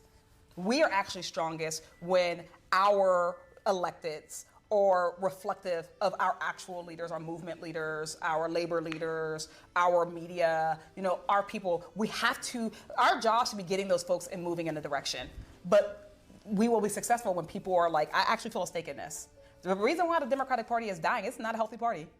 The Democratic Party is not healthy. Yeah, no. And it is not healthy because we're not being honest. We are not being honest. People do not feel that this is the place to build. Yeah. They don't feel like this is the place that they want to make a home. And if we can't build a home here, the Republican Party ain't getting weaker. And I don't even care about the Republican Party. The right is not getting weaker. The fascist right, the white nationalist Christian folk are not getting. They're so successful that they start infighting. Like ironically enough, they're infighting and still have not destroyed each other yet. Yeah, exactly. Because there's always the unifying principle of deregulation. Like a deregulatory agenda and a tax cuts for the wealthy agenda is always going to be their North Star. And I don't think the Democrats have that same North Star in the opposite direction. And they're trying to not even create a North Star. Yes, and that's what's so frustrating. And that's what we go back to, which is like, if you are not defined by your values, if you are not definable by like easily identifiable, tangible policy line items that people can always go back to. Because this is the one thing that like Bernie did very well. Mm-hmm. You always know that's why he blew up. He is for healthcare for all. He's for free college. No matter what you throw his way, he's always going to stand on that, right? Sometimes maybe he engages in what my friends like to call vulgar Bernieism and go back and forth on, immigration, things like that. But like those are the definable traits of Bernie Sanders. Those are the definable policies of Bernie Sanders. And if the Democrats also had a similar system, I think that it would be much easier for them to get this message across. Yes, it would be. When we get that, the day that we get that will be the day that the two-party duopoly no longer exists. Yeah, no, for sure. And that's just what it is. Yeah. It'll be that day. I'm fine with letting the establishment Democrats be the right flank, like the marginal right flank in the one-party system that we have, Chinese government style. That's why I say our victory comes from coalition. Yeah. Yeah. We need a coalition style. We need a coalition style situation here because again, we're not the same. I am not the same as the most right-wing, Democrats, in the sense that sometimes I'm not sure if our interests are going. I don't think we're going in the same direction. No, it's not. No, that's you're absolutely right, and that is the major problem with the Democratic Party is that they want to present themselves aesthetically as though they're on our side. When they're campaigning, they want to act like they're on our side. They want to act like they're also invested in moving the country in a certain direction, But when it comes down to it, when it comes down to policy or when it comes down to like actual legislative agendas, they are not. They are, I would go so far as to say, antagonistic sometimes. Yeah, there are some folks. Like, there are definitely... And the problem is that they get lifted up. Yeah, but therein lies the problem, because it is a liberal capitalist We party. have convinced too many people that the tent is big enough for Joe Manchin, but it is not big enough for Zoran Mamdani. Yes, the tent never expands on the left, and we have to always claw the party back and ironically enough, like, create momentum at a time when the party's national recognition is at an all-time low, when people are just like, this sucks, you guys aren't doing anything. Can I answer the question you didn't ask yet, just What? before we leave? What? Then why do we do it? Like, then why stay? Why stick around? Yeah. Why keep fighting for it? Sure. And I think that the reason is like... I wasn't going to ask that. I know you weren't. That's what I said. Yeah. Like, I asked the question that you were going to ask. Because I know why you do. You have to. There's no other option. It's true, but I want people to know that. Okay, because go I ahead. think that sometimes our people don't realize that. And feel like, well, why do it? You know, why not just be independent? Like, I want the system to exist where we can have spaces that are ours. It don't exist right now. Yeah. I care enough about the values, the things that we're fighting for right now, that it is by any means necessary. People still have to be in the game. We still got to be in the game. And at the end of the day, what comes out of this, whether the party lives or doesn't, how it exists into the future is up to it, is up to us. Yeah. Whether it does or whether it does not, I still want people to be housed. Yeah, also... I still want us to stop dropping bombs on people. And right? also, you're still going to be here. You know what I mean? Like, whether the Democrats exist or not, like, you still have the same issues. No, You know? I Someone has to address them. But all of us do. So that's why I want us to like, you can't opt out of the system, my friends. Yeah. And I know there's a lot of people who think that they're just like strategically and very wisely opting out. I'm like, baby, you are accounted for. Yeah. You are accounted for in this system, man. I got colleagues who talk about it. They count on you to think that you've opted out. They count on you to think that, Exactly. you are actually besting the system and not the system besting you. You're accounted for. Yeah, always remember, if you can't maintain revolutionary optimism, you can also remind yourself of spite-based politics as well, because some of the worst forces of capital, some of the worst scumbags are relying on you not paying attention to what's going on and are excited at the prospect of being able to successfully disenfranchise you, so that you just go, there's no hope, there's nothing I can do. And just think about those guys. Do you have hope? Of course. I mean, I always have hope, because I don't know. I mean, I've been doing this for a long time, and I've seen. You're 34. I've been a political commentator No, as like a openly socialist political commentator. We're in a gerontocracy now. We've been doing this shit for a long time. Yeah, I know I'm like relatively young in comparison to all these other people, but like, it's just I've seen so much failure, and I'm used to it, and my expectation is not that we're just gonna immediately change things, and I think that comes with time. You learn that, like, no, you are actually marginally moving society in a better direction by just consistently pushing on these certain things. And I think some of the most like hopeful moments that I've had, or some of the most like galvanizing moments that I've had, is like, I have been an anti-Zionist for like an openly anti-Zionist in my professional media career for 12 years. And for 12 years, it was mostly looked at as like, what are you even talking about? Or looked at with disdain. There were so many things I was worried about actually saying, even though they were correct. Because I knew that the response from that would be, oh, you're going to get censored. You can't say that. That's unacceptable. And now, while the death toll is immeasurable, it's incalculable amounts of pain, but in spite of all of that, I've seen in my lifetime something I never thought would happen. And I think a lot of Palestinians I talk to have a similar attitude on this as well, where it's like they never thought that in such a comparatively short period of time, so many people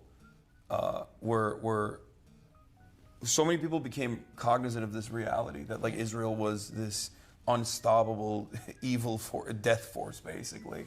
Like that was unheard of. So when I see that dramatic attitude shift in the broader consciousness of the West, from people who are basically conditioned not to care about this stuff at all, under every different circumstance, when I see that attitude shift, I can't help but hold out hope that we can actually make people aware of these issues and we can actually mobilize people in this direction, and we can actually make some change. I share the exact same anecdote. Yeah. From when I started, it was like our number one thing that we were like, will we be able to talk about this with the fullness that it deserves and actually not be just like immediately like ushered off the stage and silenced? And yeah, the answer became yes, way quicker than I thought. Yeah. Way quicker than I thought.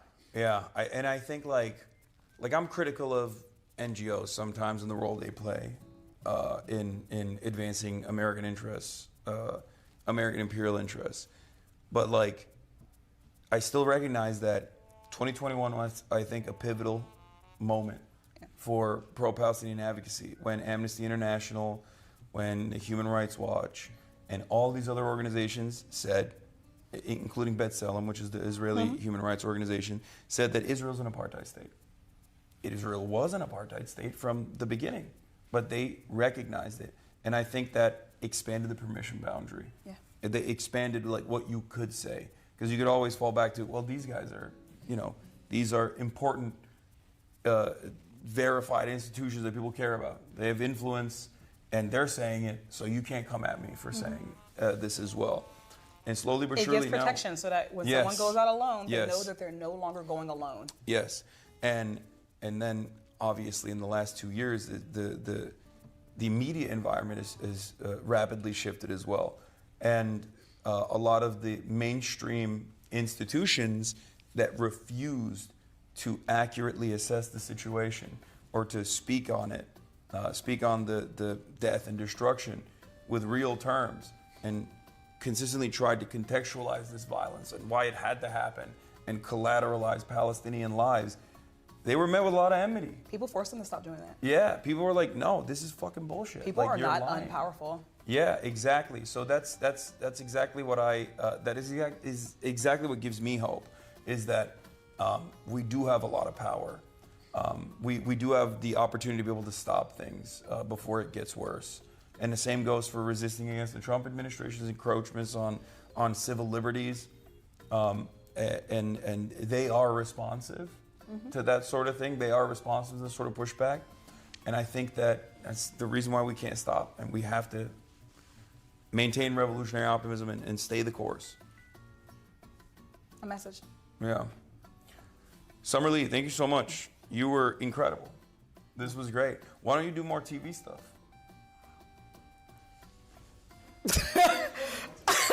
Yeah. Nah, hey, I talk when I have something to say. We got a lot of media people in this chat. I'm sure you'll be getting. That's what's up. I'm sure. What? Yeah, I'm sure there's gonna be hella people hitting you up after this. They're gonna be like, "Yo, come and." Yeah, I love talking. Like a lot of people, I don't want to talk when I don't have anything to say. There is so Not much. that I have lots of things to say. First of all, you are a yapper. Period. Like me. Period. Okay, this is the first time I've had. Definitely, like when I get my diagnoses. You love yapping. I'm gonna get my diagnosis. And you got the gift of gab. I do. So you're. That's why I'm a congressperson. Yeah. No, but not many Congress people are like that. No, but I mean like. Yeah. Everybody got the thing that got them here. Yeah. The power of talking got me here. Yeah, you'd kill it on. Yeah, I mean you are a weapon for the Democrats. I don't know if they realize it or not, but you are a weapon. You should ask them. Yeah. No, I'm joking, but hey, it is what it is. But no, we're the fight. It is what it. Hey, whether somebody acknowledges our movement, whether they acknowledge what we are trying to build here, we're going to build it anyways. Yeah. And that's what gives me hope. Absolutely. It's ours to build. It's also what a a time week. to be alive. It is also a good week to feel hope, because I was like, yeah. The Zoran stuff was huge. I'm not gonna lie. Like I never thought that it would happen. We did it, Zoe.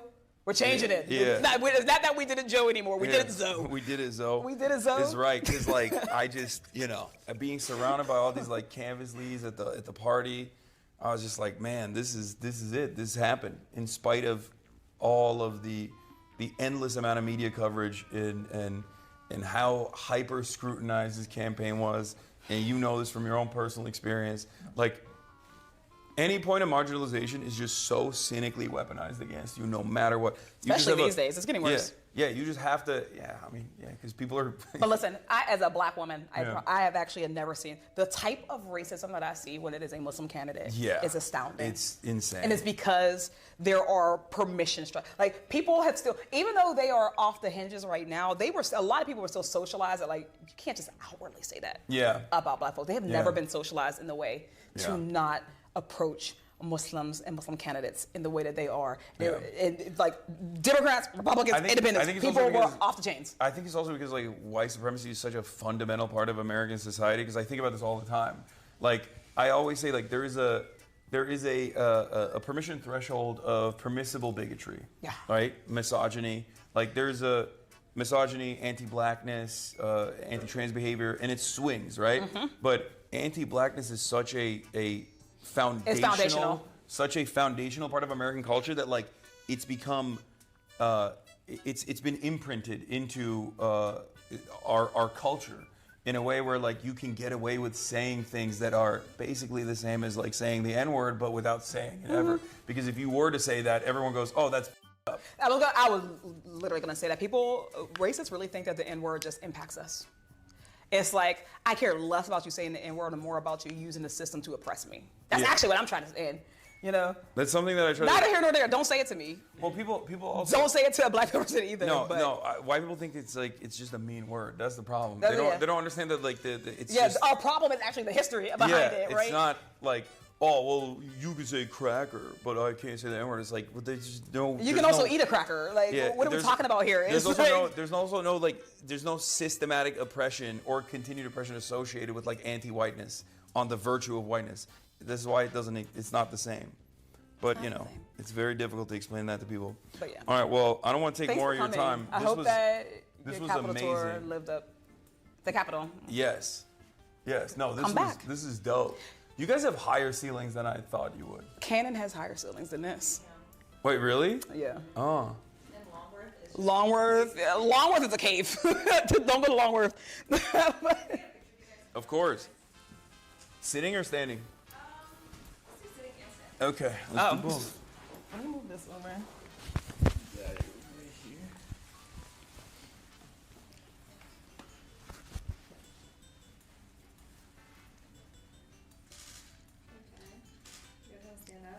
Sure. This is a comfy couch. It's more comfy than I thought it was going to be. Lore, this is Nancy Pelosi's old couch. No. I didn't even mention it. This is Nancy Pelosi's old couch.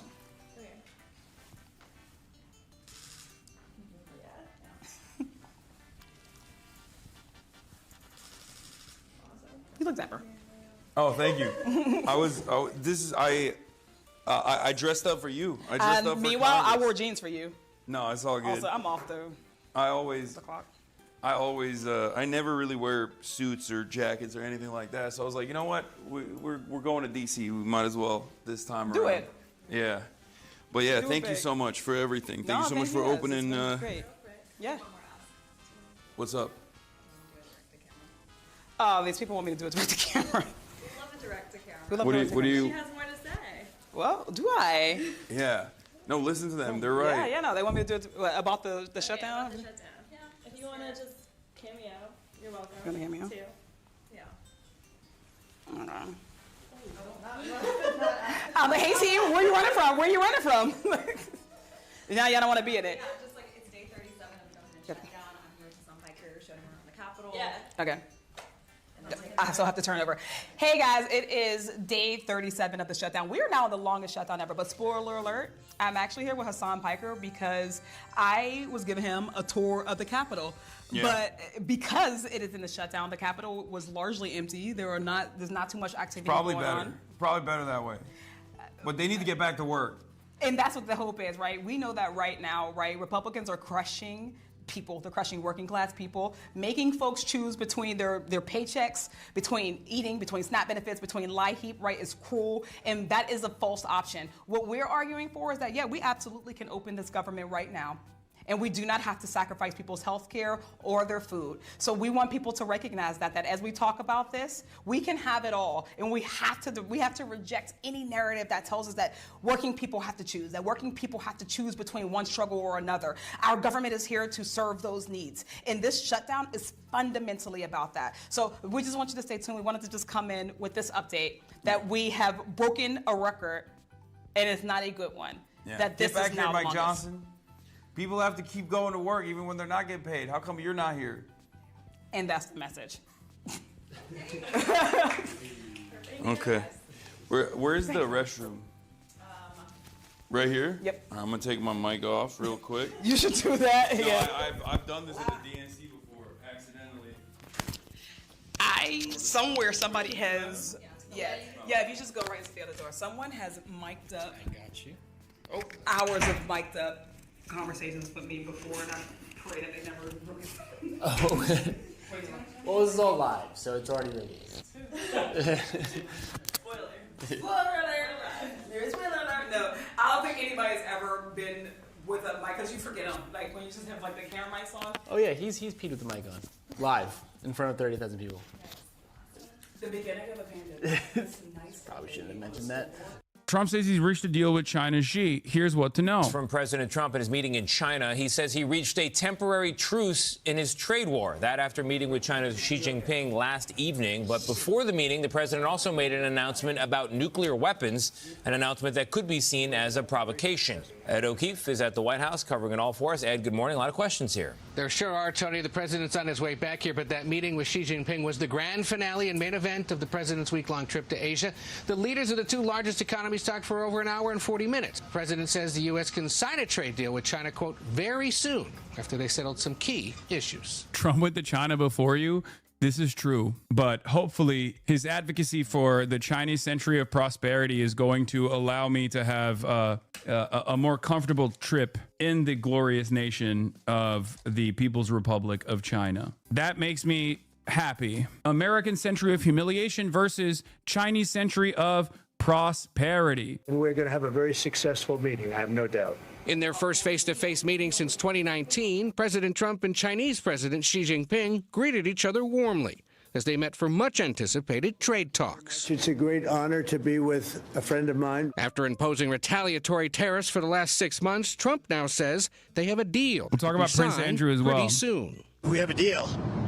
Now, every year we'll renegotiate the deal, but I think the deal will go on for a long time. U.S.-China trade deal, baby. I love this, okay? I love this. Trump is a fake demon, okay? 100%. But it's really funny because this is the most Trumpian move. This is so perfectly Trump. Something up and then put the pieces back together haphazardly. The art of the deal, the art of the steal, okay? He it up, then he postured for months like he was a real demon, okay? Only to turn around and be like, I was just kidding. I'm a fake demon, okay? I'm a fake demon. Please, let's fix this. Please, let's fix this. And now his dumb followers will turn around and unironically act as though he actually solved something. Yeah, he solved something he broke. How is this a good thing? It doesn't make any sense to me that there are so many Americans that literally watch this unfold and think, oh, he's so brilliant. He goes into a room, he starts on the walls. You say, what the are you doing? You're on the walls and you're smearing your dookie on the walls. He then stops smearing dookie on the walls and then expects you to thank him. It's like, okay, but before you entered the room, there were no dookie on the walls. You put the dookie on the wall. Clean the dookie. It blows my mind. It blows my mind, dude. He goes, hey, listen, I could have kept smearing more on the walls, but I stopped. I fixed it. I fixed it. No, you broke it, and then you didn't fix It's still worse than before you came in. Nothing is official yet. Trump says the U.S. will reduce tariffs on Chinese goods by 10% as China works to reduce the flow of illegal fentanyl. This is the best one. He's like, yeah, we did this for fentanyl. That was a fake reason anyway. And now the fake reason is what? Gonna be solved? Okay, got it. In his first presidency, Trump was very much focused on targeted tariffs on things like electricals, solar panels, and steel. These are kind of the amount of goods that are under the purview of tariffs. Biden didn't really change things too much, but nor did he row back. And then second time round, where you can see Trump has ratcheted things up. Now everything is subject to a tariff. We're at 100%. When we talk about tariffs, as we know, this isn't all about tariffs. It's also about export controls. And here, rare earth elements is something, as I mentioned, China is really weaponizing. The US, for their part, can control computer chips and the export of computer chips to China, particularly NVIDIA's AI chip. By the way, there was one quote that I read of Xi Jinping giving up TikTok and using that as like a leverage point in the deal. And he literally said, I didn't care much for TikTok. It felt like digital opiates for me, which is funny because that's what I've said about TikTok in terms of like how it entered the American marketplace. He was like, I don't really care much for TikTok. It always struck me as digital opiates. It's true. And not only is it true, what's interesting about it, like they don't have it in China. That's what I've always pointed to with respect to TikTok, where I was like, if they thought TikTok was a useful tool, they would have the same exact thing in China. But Douyin is far, far more controlled, okay? And I think you will see more and more people come to terms with the walled garden approach or the Chinese firewall, the great digital firewall, as a necessary thing. The worse our AI-induced hallucinating masses get due to unlimited amounts of internet. He said it right here. The concession was TikTok. The quiet calculation, balancing pressure with appeasement, now forms the bedrock of China's strategy. In the tense lead up to trade talks in Madrid this September, Xi knew he needed to offer a concession to get what he truly wanted. Summits with Trump to hash out issues one-on-one. The concession was TikTok. For Trump, forcing the sale of the high-profile app was a populist victory framed around national security. For Xi, however, the app was a low-cost bargaining chip. He had privately dismissed it as spiritual opium, according to the people close to Beijing, and viewed it as an easy sacrifice to secure the continued dialogue China needed. As a result, Xi set the stage for a series of summits with Trump. This happened already. After the meeting next week in South Korea, Beijing hopes to arrange a Trump visit to China early next year, and finally a Xi trip to the U.S. in late 2026. Perhaps unsurprisingly, I haven't seen many media outlets report accurately on the deal reached between Trump and Xi today, most forgetting to mention crucial aspects of it, and almost all failing to contextualize the 47% tariff figure quoted by Trump. Let me try to detail as accurately as I can, drawing from sources from both sides. On the Chinese side, I mostly use China Ministry of Commerce statement issued today at 3 p.m. Beijing time, so roughly 1 hour and a half after the deal was concluded. And on the U.S. side, I use statements by Trump himself and others present in the meeting. The key terms: the U.S. will remove the so-called 50% rule that it implemented in September for 1 year, in exchange for which China will suspend the rare earths exports controls for 1 year. The removal of the 50% rule is absolutely key, yet almost no media reported on it, only mentioning that China had agreed to suspend its rare earth exports controls for 1 year. Worth mentioning, this is another thing that I said. I don't think that China was actually going to use the nuclear option of refusing to offer America rare earth minerals. If you recall, I told you that they were simply posturing to show the amount of leverage that they do actually have, but they wouldn't actually hit the maximalist position here because that would end up threatening the long-standing trade relations that they have with all of their other partners, as they are currently the monopoly. Okay, they are the monopoly. They have a monopoly on the manufacturing and the refinement and the procurement, pretty much, of these rare earth metals. As a reminder, the 50% rule was the main reason why China retaliated with the rare earths export controls. It was a huge escalation by the U.S. as it effectively increased the number of Chinese companies on the entity list by 14 times, from 1,400 companies to 20,000, meaning 14 times more Chinese companies cut off from the Western financial system, forbidden to use USD, etc. It was also the key trigger for the Nexperia debacle that's currently occurring in Europe. Remember, America's main power is that it's the global reserve currency. China's main power is that it's the global manufacturing hub. Your take was China will pretend to be awed by Trump to make him feel good. China instead made the world realize who won. No, I'm saying that for people who are more competent, and I'm sure there's like those who actually dominate American capital as well, who are paying close attention to the back and forth between China and Donald Trump. This doesn't look good for Donald Trump at all, especially because of how long it went, okay? How long it went and the instability that was born out of the lengthy back and forth process that started because Donald Trump wanted to f the bag up. Having said that, it was always going to end with China coming back to the table and being like, okay, sure, let's get back to business as usual. It was also the key trigger for the Nexperia debacle that currently is occurring in Europe. The 50% rule would have put Nexperia on the entity list, and the U.S. told the Dutch that the only way Nexperia could escape U.S. sanctions was to get rid of the Chinese ownership in the company. Hence, the Dutch's move to seize the company away from its Chinese ownership almost simultaneously with the introduction of the 50% rule. Unclear what will happen in this case now that the 50% rule has been dropped, but logic would dictate that the company would be given back to its rightful owners. Although admittedly, expecting European legislators to act based upon logic is a tall order. Number two, the U.S. will drop its overall tariffs on China to 47%, meaning that China now benefits 16% tariffs as a part of the Liberation Day tariff policy. Of course, Trump would mention the overall number to make it sound like he didn't cave on his Liberation Day tariffs, but when one looks into the details, China actually negotiated him down to approximately 16% on his Liberation Day tariffs, down from the initial 34% and way down from the 125% peak. They got the so-called fentanyl tariff cut by half on top of that. Like, the fentanyl stuff is the stupidest one, right? That was a bullshit reason for why Donald Trump said he was going to do this tariffs regime, so that he could justify it, at least within the existing confines of the American legal limitations. He wanted to say, there's a war on fentanyl,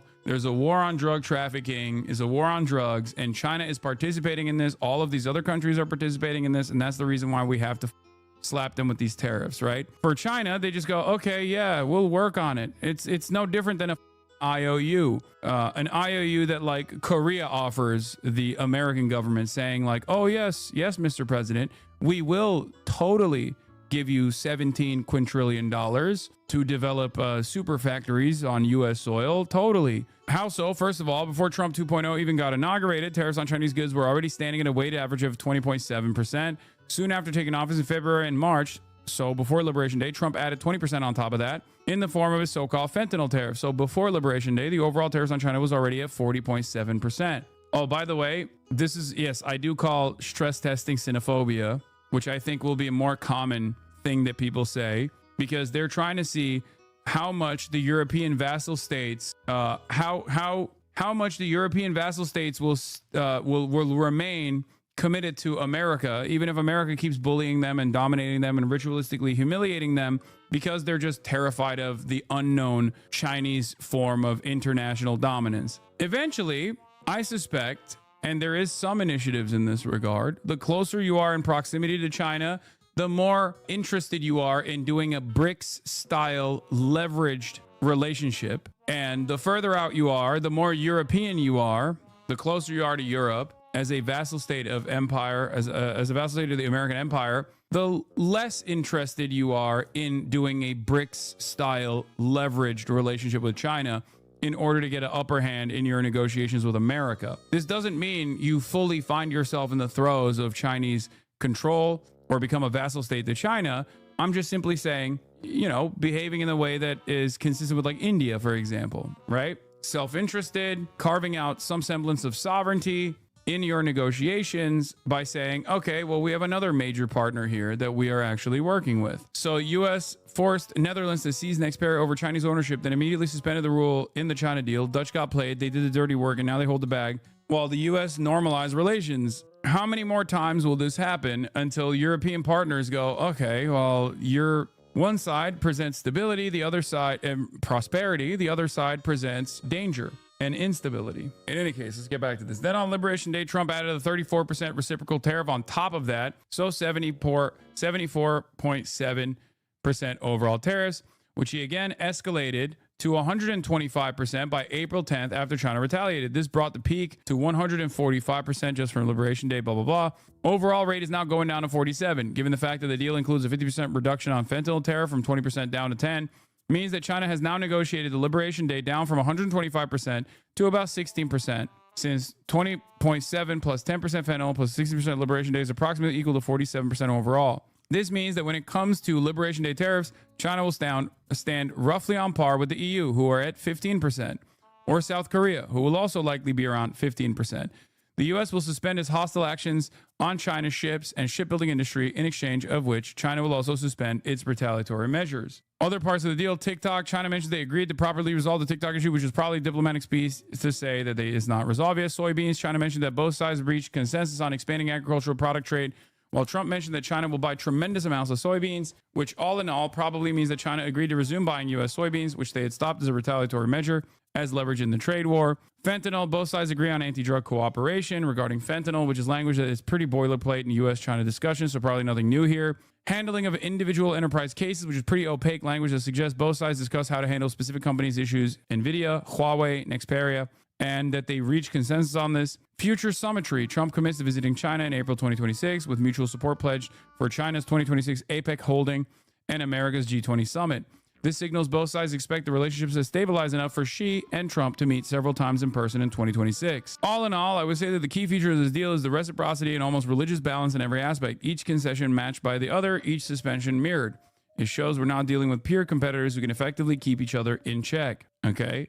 You can see how immensely things have changed if you contrast this deal with Trump's so-called Phase 1 agreement from his first term, with its unilateral Chinese commitments to buy American products and enact structural reforms to rebalance trade, with the U.S. warning it would vigilantly monitor Chinese compliance, all from an era when the U.S. could still dictate terms. None of that unequal framework survives here. Instead of Washington trying to reform China based on its interests, all it can do is learn to coexist with it. It's still early days, though. For instance, the deal doesn't mention fundamental issues such as Taiwan. This is clearly not a grand strategic reset, but rather both powers trying to figure out the rules of engagement of our new multipolar reality. The funniest part about this was, and I can't stress this enough, none of this needed to happen. Okay, like none of this needed that. If Donald Trump was just like, yeah, of course, China's a massive trade partner, we're just going to continue doing business as usual with them.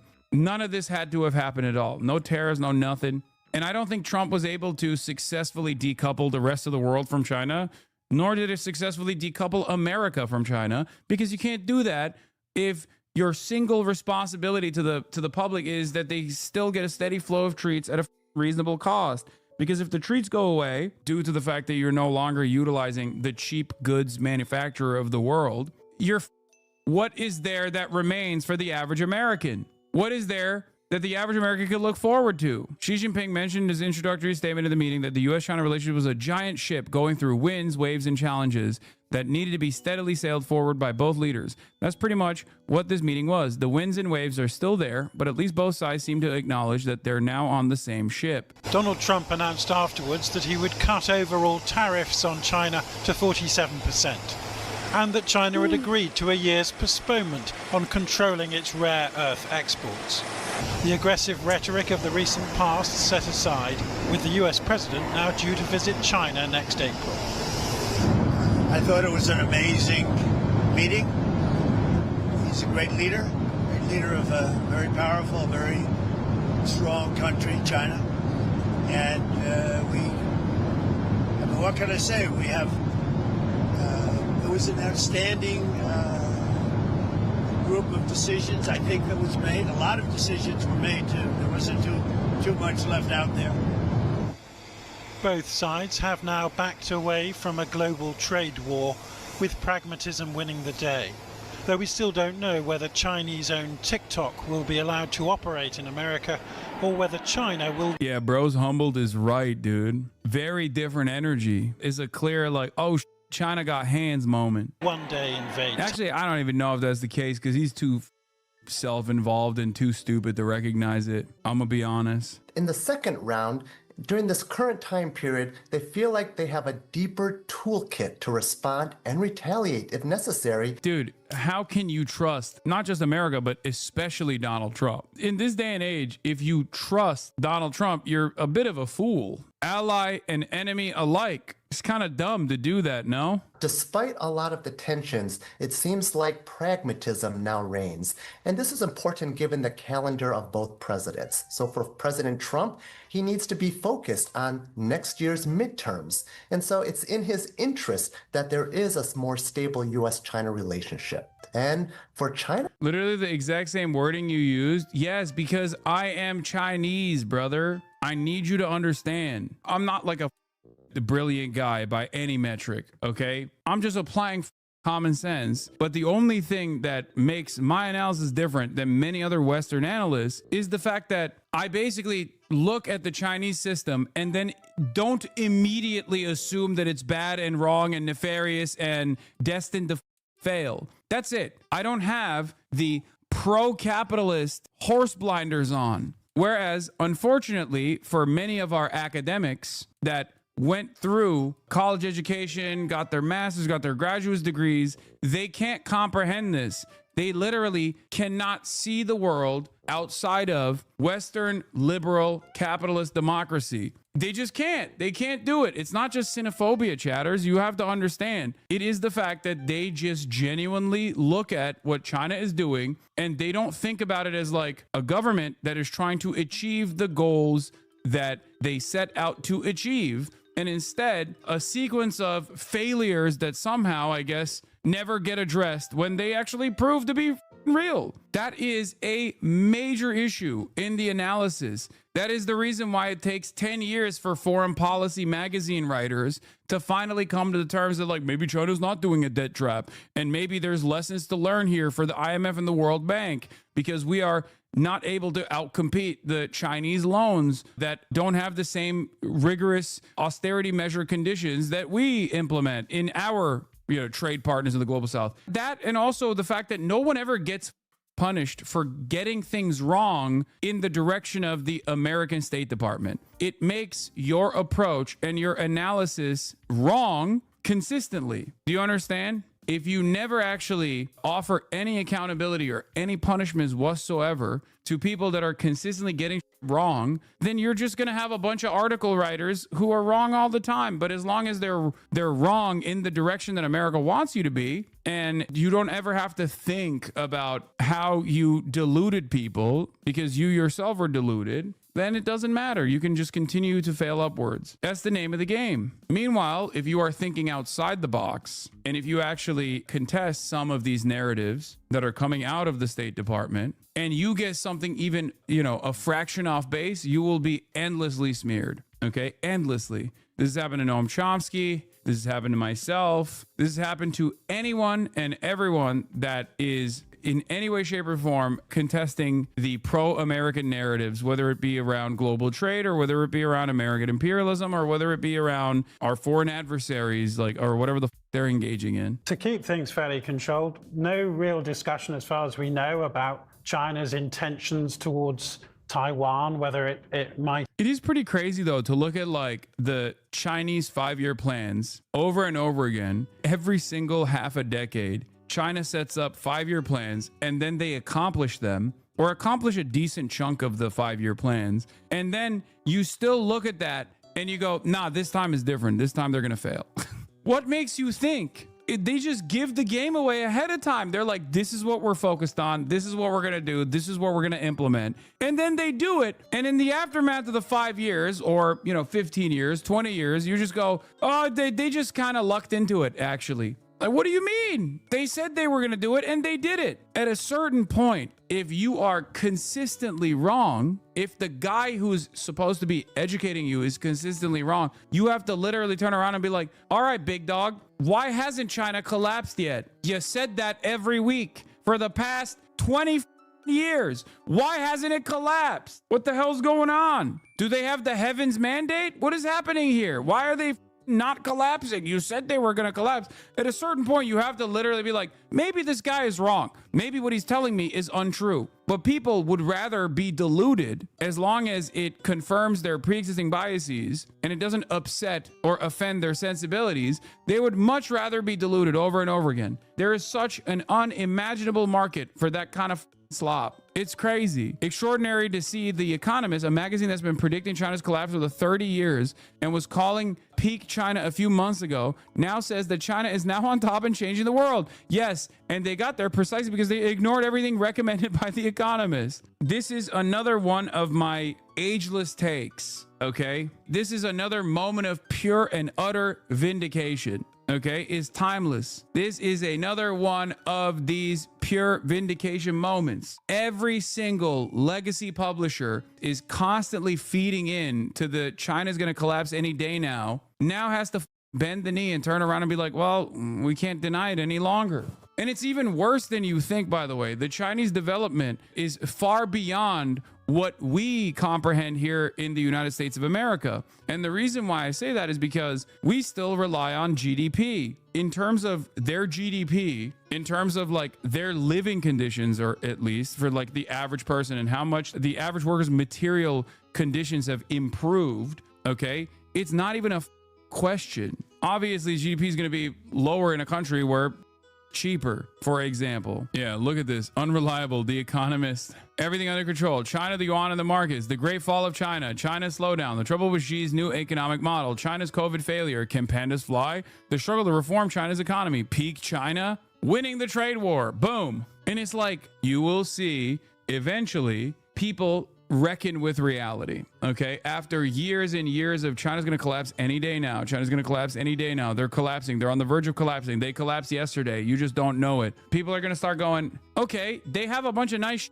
we don't. What the going on? You told me it was collapsing every day. A big push, I think, took place when IShowSpeed went there. I'm not even kidding. For the hopeless Gen Z and Gen Alpha, the masses that don't even dare to dream of a better future at this point, when they saw what was actually going on in China, they were like, what the why should I hate these people? Why should I hate this country? It kind of feels like they're doing a pretty good job. I think that was a huge moment. It was a huge moment where there was like unrestricted direct access to what the hell was going on in China. Maybe another moment is the Red Note situation, you know, when they were able to communicate with the Chinese population directly. There are reports that you are considering strikes within Venezuela. Is that true? No. That you made a decision on that? No, it's not true. Donald Trump is literally every day being like, oh, I'm going to hit Venezuela. I'm going to strike Venezuela. I'm going to do CIA covert ops in Venezuela. I love striking Venezuela. It's my favorite thing. I go to sleep thinking about hitting Venezuelan targets. And then one news report comes out from the Wall Street Journal being like, they're actually gearing for war against Venezuela. And they're like, no. Where did you guys get that idea? I don't know. Maybe people got that idea from everything you've said thus far. And also moving a aircraft carrier to the coastline of Venezuela. Perhaps that's the reason why we got that idea, because we've been hearing you say it. Sky News verified satellite imagery that shows the position of USS Iwo Jima, the ship where these live shooting drills were happening. The imagery shows the ship under 200 kilometers away from the coastline of Venezuela. How do we get here? A new guided missile cruiser, the USS Gettysburg, has arrived in the Caribbean, adding to the U.S. military buildup in the region. After this buildup, it would be harder to back off unless something happened. They're going to have to do something unless Maduro steps down or does something dramatic enough that Trump could claim a success, former Pentagon official said to The Hill. The warships are now approximately 124 miles from Venezuela. This was yesterday. The warships are now approximately 124 miles from Venezuela's La Orchila Island, home to one of the country's key air bases and radar facilities. Their approach places them within immediate operational range for amphibious or precision strike missions, according to Newsweek yesterday. Everyone remember how Putin said he won't invade Ukraine? Low key, Donald Trump has said more about invading Venezuela than Putin did about invading Ukraine in the military buildup that took place before the invasion of Ukraine took place. You're right. You're not wrong. That's a perfect comparison. One that I, of course, also was duped by as well, famously. Something that people never let me live down. But it's like Donald Trump is straight up saying like, no, we're going to strike Venezuela. I want to do a land invasion of Venezuela, is words that have come out of his mouth. Are you considering strikes on land? Well, I don't want to tell you exactly, but we are certainly looking at land now because we've got the sea very well under control. I don't think it's all that crazy for people to assume that he is going to do that. The anti-war candidate, by the way, 6-7 peace negotiations I've succeeded in putting together. I've done too much peace for far too long. The world has been too peaceful. We must actually end up doing more war so I can do another peace process. I can do another peace treaty. Yeah, and then Trump's like, I'm going to invade Venezuela. And then everyone's like, dude, you're going to invade Venezuela? He goes, me? Well, huh? Me? Talking about me?